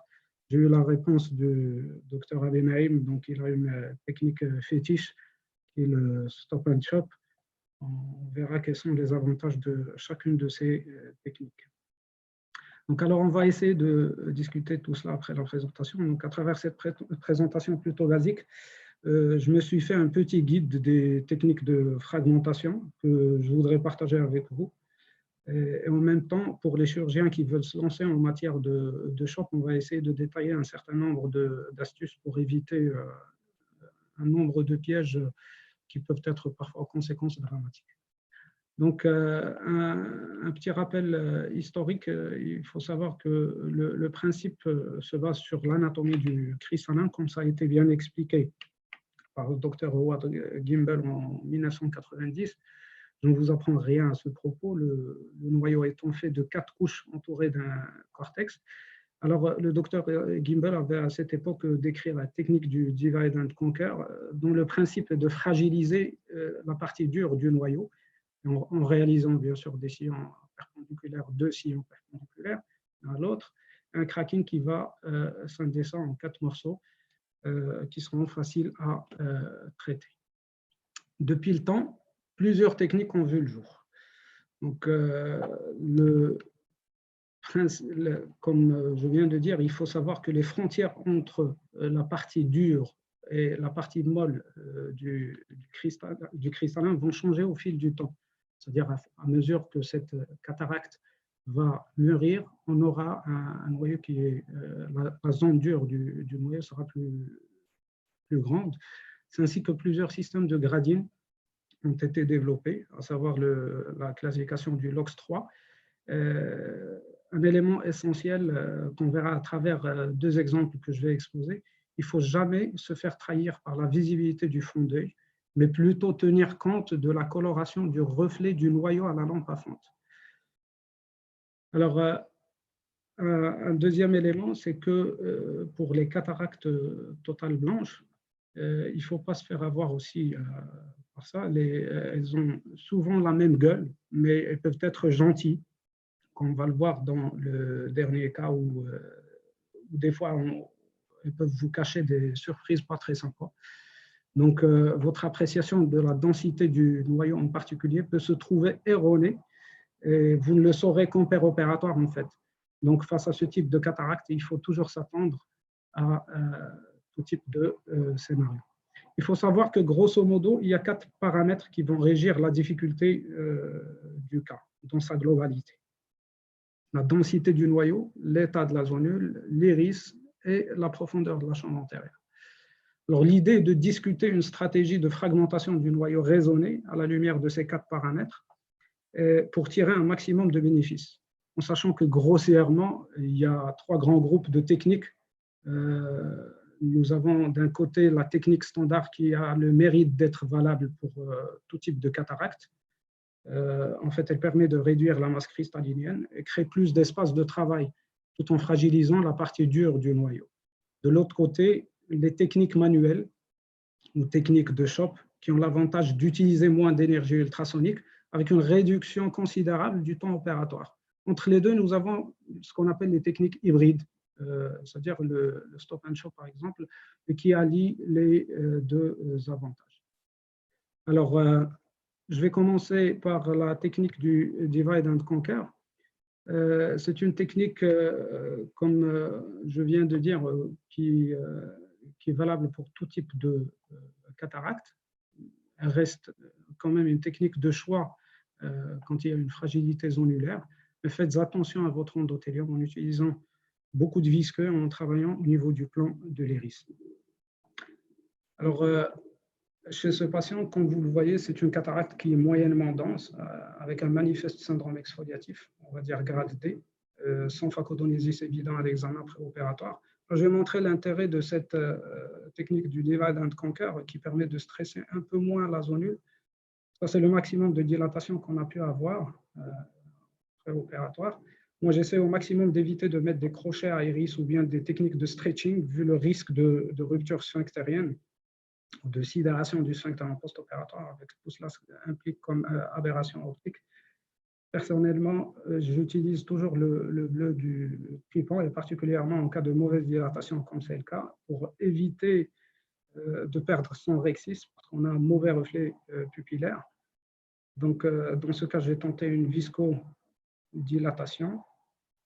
On n'est pas trop loin des 6 mm requis, donc avec un bon remplissage de champ antérieur pour bien détendre la zonule. En fait, excusez-moi.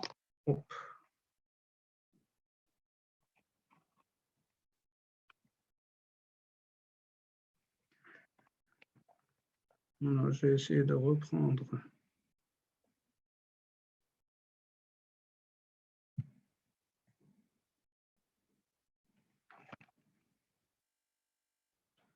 J'ai dit là, c'est une mauvaise dilatation sur un syndrome exfoliatif. et c'est un grade D. Donc, essayez toujours de colorer votre capsule dans des cas pareils. En fait, c'est pour garder un œil sur votre exis.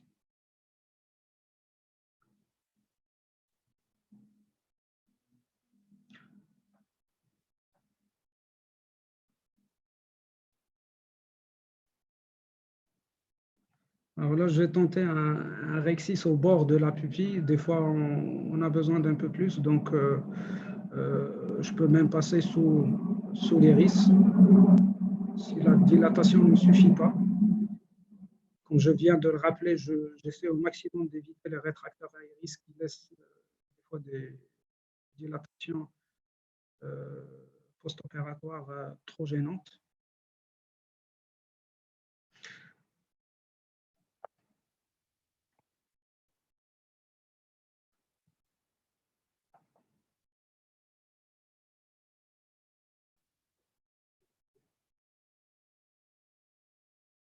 Alors là, le rexis va se faire gentiment de proche en proche.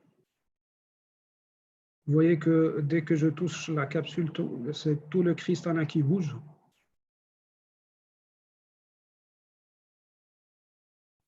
Je ne sais pas si l'image est claire.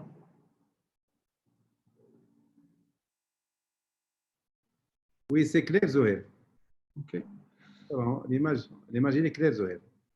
Alors là, comme j'ai dit, j'essaie de faire un rexis le plus large possible. C'est pour après essayer de ne pas trop stresser ma zonule lors de l'extraction des fragments.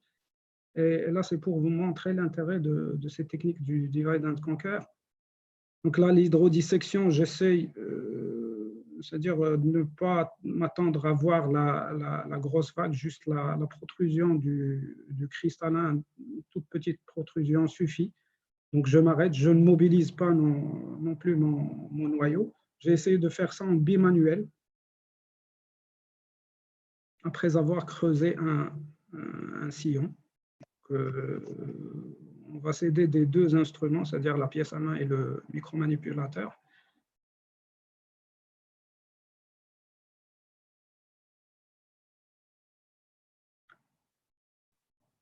Alors, ce sont des cas qui sont imprévisibles, en fait.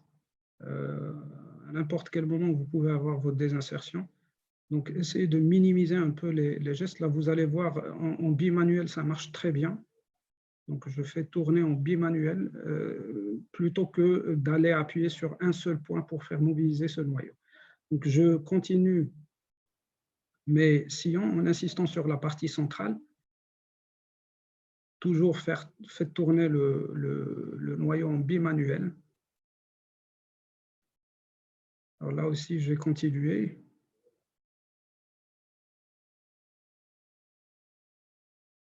Alors, il faut essayer de ne garder qu'une petite galette centrale qui sera très facile à craquer. C'est l'objectif de cette technique. Et là, pour réaliser un cracking sans stress zonulaire, ce que je fais, c'est que j'utilise la fonction pince, qu'on appelle la fonction pince de la pièce à main, c'est-à-dire que je me mets en position 2 pour attraper un des quartiers avec ma pièce à main, et je me concentre avec mon micromanipulateur pour réaliser mon cracking. Après, tout le reste vient facilement.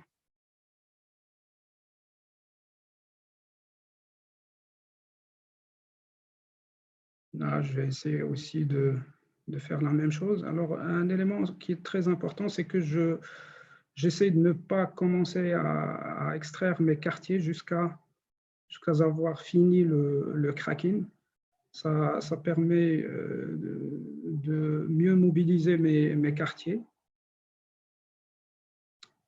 Et là, comme vous allez voir, les quartiers, on va essayer de les extraire un à un, tout en m'assurant du cracking à chaque fois. Et la chirurgie se termine tranquillement. Bon, après, lors de la discussion, on va peut-être discuter le traitement des masses au cours de ces syndromes exfoliatifs, surtout avec une mauvaise dilatation, ce qu'il faudrait faire, ce qu'il ne faudrait pas faire. Parce que là, l'objectif de la présentation, c'est surtout le traitement des quartiers.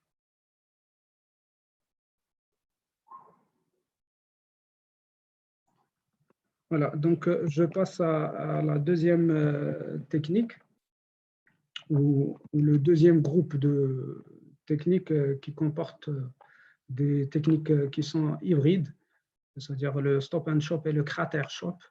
Le crater shop, ça veut dire qu'on va essayer de réaliser une sorte d'un cratère central, un trou au centre, et de ne garder qu'une petite collerette périphérique qui serait facile à choper.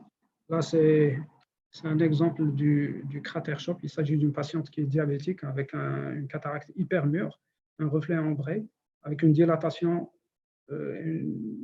qui est bonne, plutôt bonne, avec une chambre antérieure qui est réduite. Donc, ce que j'essaie de faire, c'est de creuser un sillon central ou bien un cratère central le plus profond possible pour ne garder en fin de compte qu'une petite galette postérieure. Vous savez, c'est le genre de cas qui ont un noyau plutôt collant. Ce sont des cataractes qui sont très collantes. Donc, on a besoin de vraiment écarter les deux fragments pour avoir un cracking. Alors après, on va switcher vers un shop plutôt des fois shop vertical ou shop horizontal, c'est la même chose. L'essentiel, c'est d'avoir fragilisé le centre de ce noyau dur.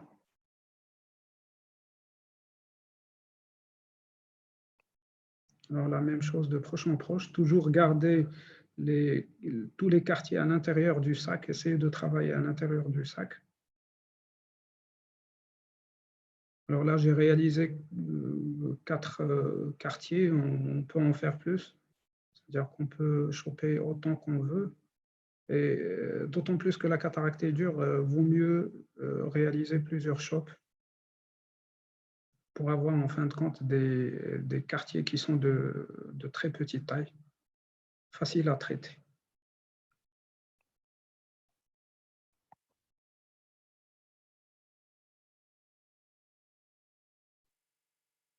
Alors, il faut savoir que ce sont c'est-à-dire au cours des cataractes totales blanches, c'est des cataractes où il n'y a pas de lit il n'y a pas de lit cortical derrière, c'est-à-dire qu'on s'expose directement à la capsule.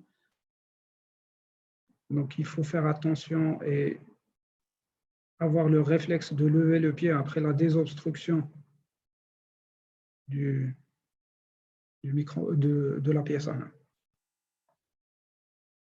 Voilà, un dernier quartier. Toujours la même chose.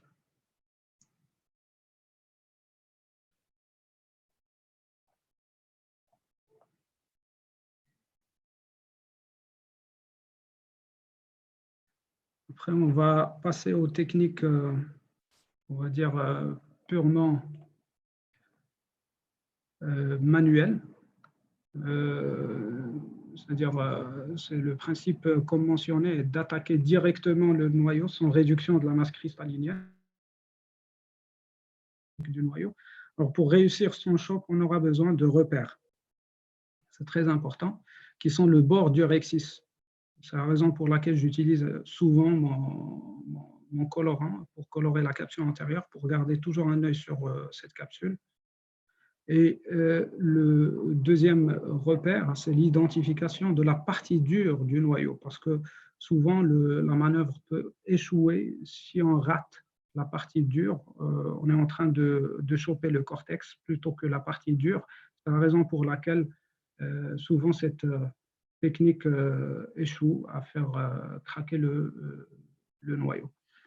Alors, dernière chose, ne vous fiez encore pas à la visibilité du fond d'œil lorsque vous jugez. Alors, sur cet exemple, je vais vous montrer, on dirait à la limite que c'est une cataracte molle. En fait, c'est une cataracte qui est de grade 3. Bien, c'est l'exemple qui illustre ce que je viens d'expliquer. Examiner le malade en fente fine à la lampe à fente. Donc, les conditions de sécurité sont réunies chez cette patiente forte myope, c'est-à-dire une bonne dilatation, une chambre profonde, un noyau qui est de grade 3, on va dire, sans fragilité zonulaire. Alors, si vous voulez réaliser un chop horizontal, je préfère ne pas faire ça chez des patients avec une fragilité zonulaire, quelle que soit cette fragilité, c'est-à-dire le moindre signe d'un syndrome exfoliatif, je sursois à cette technique. Un élément essentiel, c'est de réaliser un rexis relativement large, surtout si la cataracte est très dure.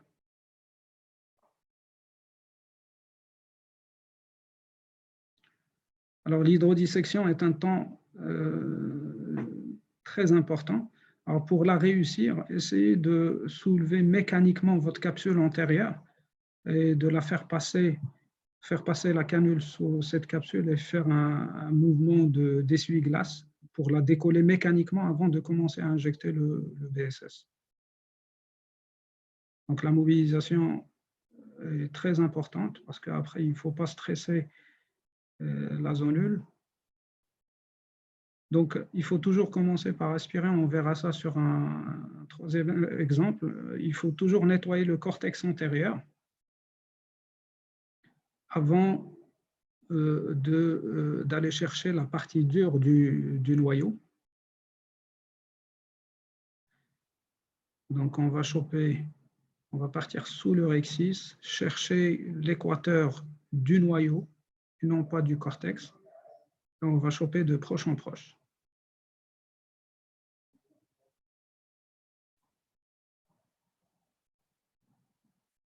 Voilà. Donc, on peut choper autant qu'on veut sur des cataractes. Actuellement, ce que je fais, c'est je fais des chopes multiples plus que ça. C'est pour avoir, en fin de compte, à traiter des quartiers qui sont de petite taille en chambre antérieure, plutôt au plan de l'iris. Quand on a des quartiers qui sont de grande taille, on délivre plus d'énergie, on est plus proche de l'endothélium, donc autant faire ça au niveau du sac. Donc, avant de commencer à aspirer les quartiers, essayez de faire de multiples chopes à l'intérieur du sac.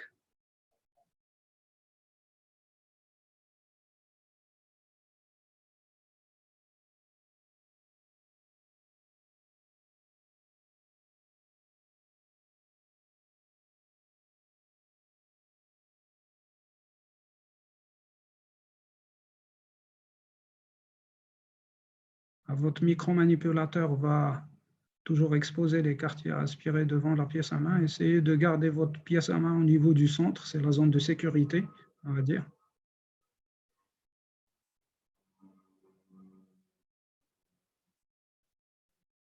Voilà.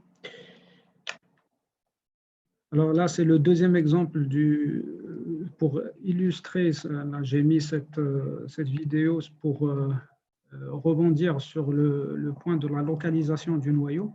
Là, c'est une cataracte qui est de grade 2, on va dire, avec un cortex antérieur qui est épais. Alors, vous allez voir, j'ai commencé par nettoyer ce cortex. À ce moment-là, j'ai un deuxième plan de clivage. Le repère de mon chopper ne devient plus le rexis, mais plutôt le cortex antérieur. Donc, encore une fois, pour attraper la partie dure du noyau, il faut la chercher. Voilà. Là, la partie dure, on vient de la découvrir.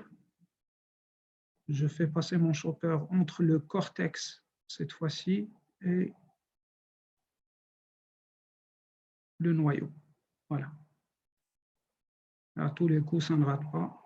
Si on trouve le bon plan.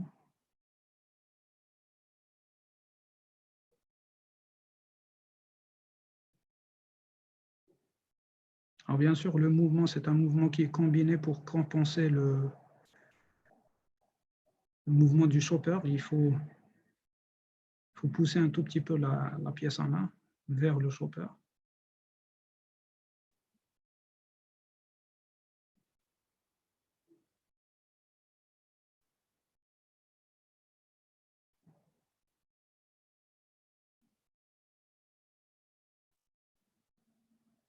Pour le choix du chopper est aussi important. Quand vous commencez à À effectuer cette technique, essayez d'avoir des choppers qui sont plutôt de petite taille. Il y en a plusieurs. Alors, pour le syndrome exfoliatif, le chop horizontal et le syndrome exfoliatif, généralement, j'essaie de ne pas utiliser cette technique si j'ai le moindre doute sur la zonule. C'est-à-dire les cas où je peux utiliser ceci, c'est dans les cataractes de grade 2, avec une très bonne dilatation, c'est-à-dire qu'il faut réunir toujours un certain nombre de critères. Alors, je ne sais pas, est-ce que ça marche? Voilà, là c'est un cas de syndrome exfoliatif. Je vais effectuer ma technique de choc, mais comme j'ai dit, j'ai réuni au moins les critères de sécurité qui sont une bonne dilatation, un noyau qui ne dépasse pas le grade 2. Il faut toujours réaliser un large rexis. La mobilisation est très importante. Il devient très hasardeux de travailler sur un noyau qui est encore collé. Donc, il faut réussir son hydrodissection, essayer d'abord c'est-à-dire décoller votre capsule antérieure du cristallin, du noyau, mécaniquement par la canule avant de commencer à injecter.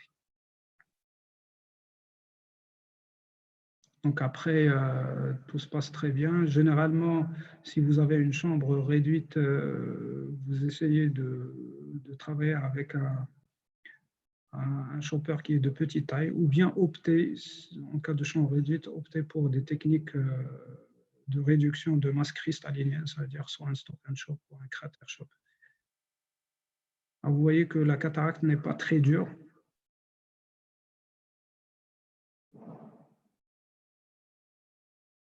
Et toujours commencer par nettoyer votre cortex antérieur pour localiser le vrai noyau. Alors, vous avez vu là que j'ai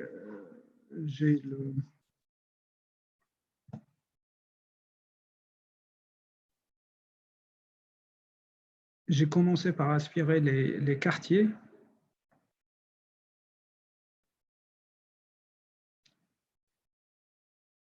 Ce qui a rendu la deuxième moitié très mobile. Donc, il faut surtout éviter ça. Réalisez votre chop avant de commencer à aspirer vos quartiers. Donc, terminez l'étape de fragmentation du noyau avant de commencer l'aspiration des quartiers. Voilà. Donc, je pense que c'est ma dernière vidéo. Je voulais avoir un petit mot concernant les cataractes totales blanches. Juste un petit mot, c'est qu'il faut toujours faire attention à l'excès de mobilité de ces noyaux.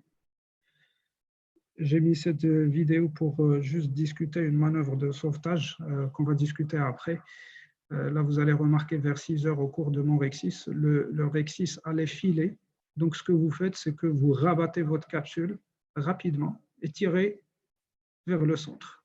Ça va remettre votre rexis sur les rails. Voilà. Alors, la cataracte totale blanche peut aussi bien être dure que molle. Donc, essayez toujours de chercher la partie dure de votre noyau en commençant par nettoyer le cortex antérieur. Voilà, je vous remercie.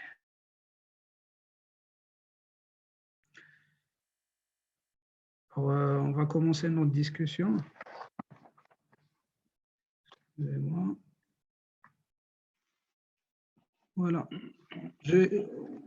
On va commencer la discussion peut-être par faire un tour de table. Qu'est-ce que vous utilisez comme technique opératoire? Est-ce que vous êtes amené à changer la technique de fragmentation de votre noyau ou vous utilisez toujours la même technique? Ça va bien, Naïm? Moi, je fais toujours la même chose. Ustad Ahmed Al-Masri, do you use the same technique for nuclear disassembly or yes, do you change the same technique? The same technique. Yes, the same technique. It's the basics. So all of the time, the same technique. Okay.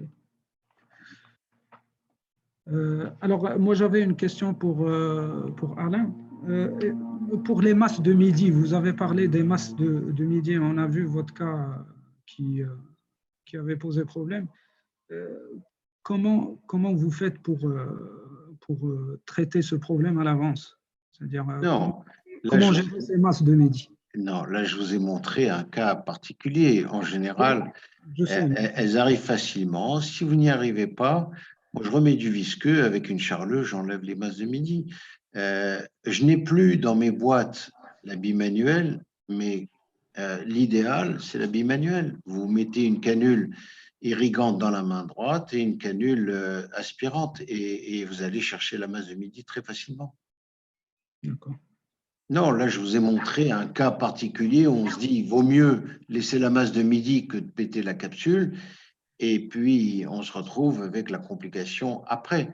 Donc, c'est le malade que je vous ai montré, sur 30 000 cataractes, c'est le seul.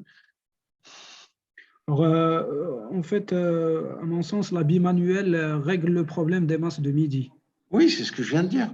Oui, mais moi, ce que je fais, en fait, en général, j'aborde les masses de midi quand je travaille en coaxial. Je les aborde en premier, tant que le sac est ouvert.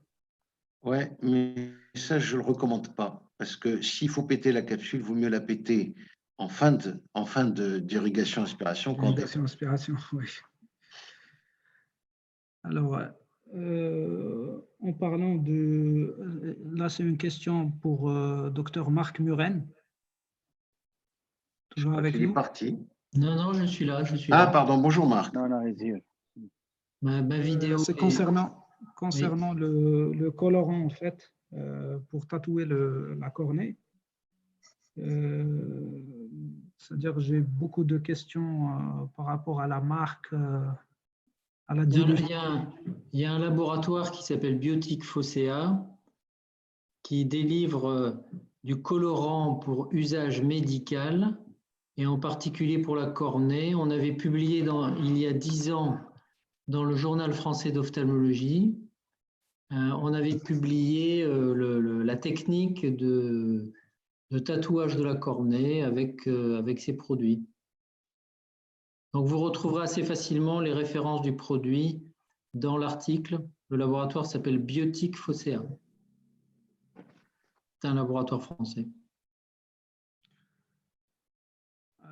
So I have a question for Dr. Ahmed Al-Masri. Yes. Do you change your settings when you're dealing with zonular weakness? Definitely, I'm doing very slow phaco. The power should be high a little bit with the low flow rate, and the vacuum should be high at the phaco 2. So the slow phaco with, of course, slow bottom. This slow phaco trying to preserve the zonules as much as you can. Whenever you have a difficult case, all of the time, try to slow down, try to decrease your parameters in order to have enough time to do anything if anything happens. That's it. So the parameters are a little bit changed during the complicated cases or the hard cases or the weak zonal cases. OK. Encore une question pour Dr. Muren. Would you repair an anterior segment in an eye with no perception light? Why not? Why not? Because in some case, the eye could be inesthetic, and in a case of a young girl, 20 years old, it can be sometimes a possibility, either by suturing the iris or by performing a tattoo, as you want. We have to decide according to the case. So it's not a contraindication. Okay. Dr. Morin, yes. Do you have experience in the artificial iris? Yes. In? Artificial iris in the eyes in the yes, of course. Yes. Yes, there are several artificial iris. I think PMMA is very well supported into the anterior chamber, but I don't like any more silicone artificial iris I think I had too many complications at the end with this kind of iris, so I don't like too much these devices. But I have one more mark on your presentation because it was very nice video on the subluxated lens. And I think you're right, it's very clever to hold the capsular rhexis with the hook to perform the cataract surgery and remove the capsular bag at the end because you don't need to perform anterior vitrectomy. It's very nice video, very nice. Thank you so much. Alors, je pense qu'il n'y a plus de questions. Si, docteur Bouvier, pour la cataracte totale blanche, comment vous faites pour votre rhexis? On m'a reproché le fait de faire un rhexis sans aller en spirale. Comment vous faites, vous? Je pense, si je peux dire une petite remarque sur les cataractes blanches, the problem is the Argentinian flag. Oui. Et le problème, the problem is when you start the capsular rhexis and you have a giant tear of the capsular, of the anterior capsula. So it's necessary to lower the intracapsular pressure by introducing a needle into the bag, vacuum the white substance, and then in a second you start your capsular rhexis, because you don't know when you have a white cataract if you will have the Argentinian flag or not. Yes. Et il y a une autre question. Est-ce que vous faites une hydrodissection en cas de cataracte blanche? Personnellement, j'en fais pas. J'en fais pas en fait, parce que souvent on a un lit de cortex liquéfié qui l'entoure. Et je trouve que même c'est un peu dangereux d'aller faire une hydrodissection parce que la capsule postérieure est généralement très fragile. On risque d'avoir une rupture précoce. Qu'est-ce que vous en pensez? Alain? Non, moi j'hydrodissèque. Moi aussi. I'm doing hydrodissection. Yes, yes. I think what is important is the capsular rhexis. Then Yeah. No, it depends of what kind of white cataract it is. It's a hard white. You have to do rhexis. It's a hard nucleus with soft perinucleus. It go out and it's easy. You don't need. You understand? It depends of the nucleus. If it's hard, it's better to hydrodissect because you can move the lens, you can turn the lens. And if it's, comme tu l'as dit, un implant, un noyau dur entouré de cortex mou, il va sortir et le noyau va flotter là-dedans. Tu n'as pas besoin de faire l'hydrodissection. Elle est faite naturellement. I have a comment about this hydrodissection. I usually do hydrodissect the even white cataract, no problem.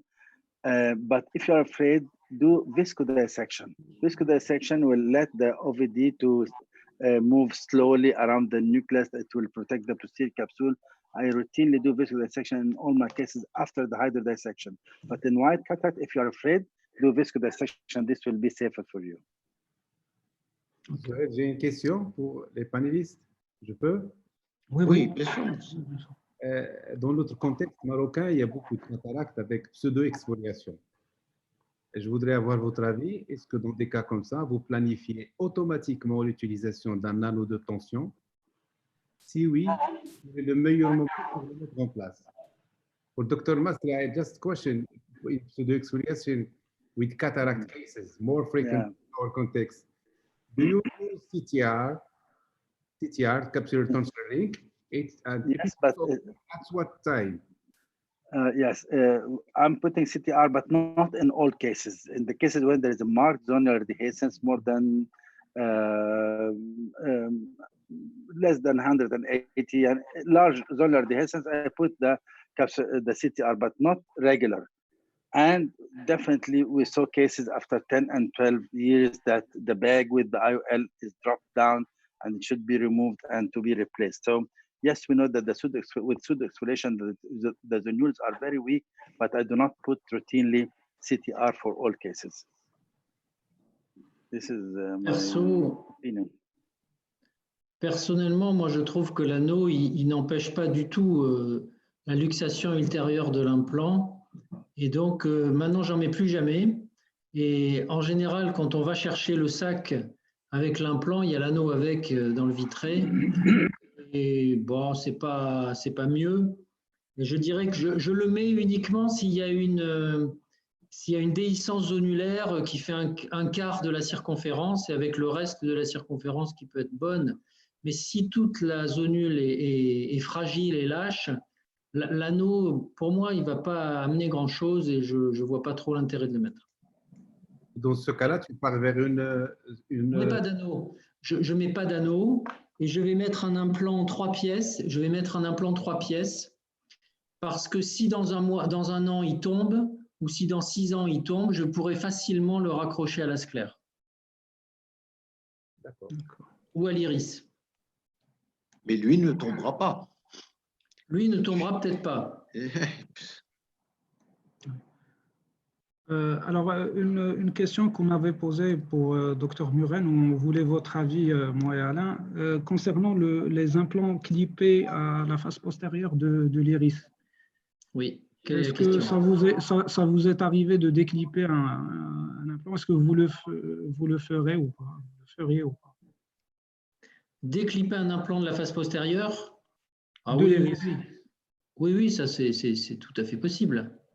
De déclipper un implant de la face postérieure. Quelle est la question là? Alors, est-ce qu'il y a un intérêt à les déclipper déjà? Pourquoi? C'est-à-dire si on a une erreur réfractive, par exemple. Ah oui, ben, s'il y a une erreur réfractive, oui, on change d'implant. Oui. Est-ce qu'on n'implante pas en avant? Ah non, non, non, non. Implanter devant l'iris? Oui. Personnellement, je n'implante plus jamais devant. Donc, je n'implante que derrière. Derrière, c'est facile à poser et c'est difficile à déclipper. Voilà. Quand c'est devant, c'est difficile à poser et c'est facile à déclipper. Donc, voilà.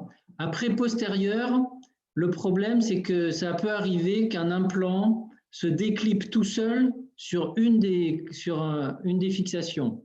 À ce moment-là, en position péropératoire, il va pendre verticalement dans le vitré et il n'est pas facile à attraper pour aller chercher et déclipper. Donc, il faut avoir un petit peu d'habitude pour ça. Mais aujourd'hui, tout le monde les clippe à la face postérieure, d'après ce que je vois autour de moi. Donc, on peut... Vous voulez le changer parce qu'il y a plusieurs raisons de changer un implant, soit parce que la puissance n'est pas bonne. Alors, en général, il ne faut pas se tromper dans la constante de l'implant. Lorsqu'on met un implant artisan en chambre postérieure, la constante A, c'est 116,9 ou 117. Et si on prend la constante de l'implant en chambre antérieure, si on se trompe, forcément, on aura une erreur réfractive importante. Et donc, il faut bien changer la constante A de l'implant. Donc, 116,9. Donc, si on s'est trompé, effectivement, il faut le changer. Et la deuxième cause de le changer, c'est si les fixations sont un peu abîmées, ce qui peut arriver, et qu'à ce moment-là, ils se déclippent tout le temps. J'ai déjà vu ça 1 ou 2 fois. Voilà. Mais sinon, non. Voilà. Le problème des implants, c'est que des implants artisans, c'est qu'il faut des grandes incisions pour les introduire et pour les sortir. Donc, voilà, c'est tout. Tu changes la concavité ou la convexité en fonction de devant ou derrière parce qu'il a une face concave. Ah bah oui. Oui. Quand il est devant, il est convexe vers l'avant. Quand il est derrière, il est convexe vers la rétine. Ouais. Oui. Ben, Zohair, on peut conclure s'il y a pas de Oui, je pense que c'est bon, on a fait le tour. Chers amis, merci beaucoup. C'était très intéressant. Merci à vous. Merci, Marcin. Merci beaucoup, les amis.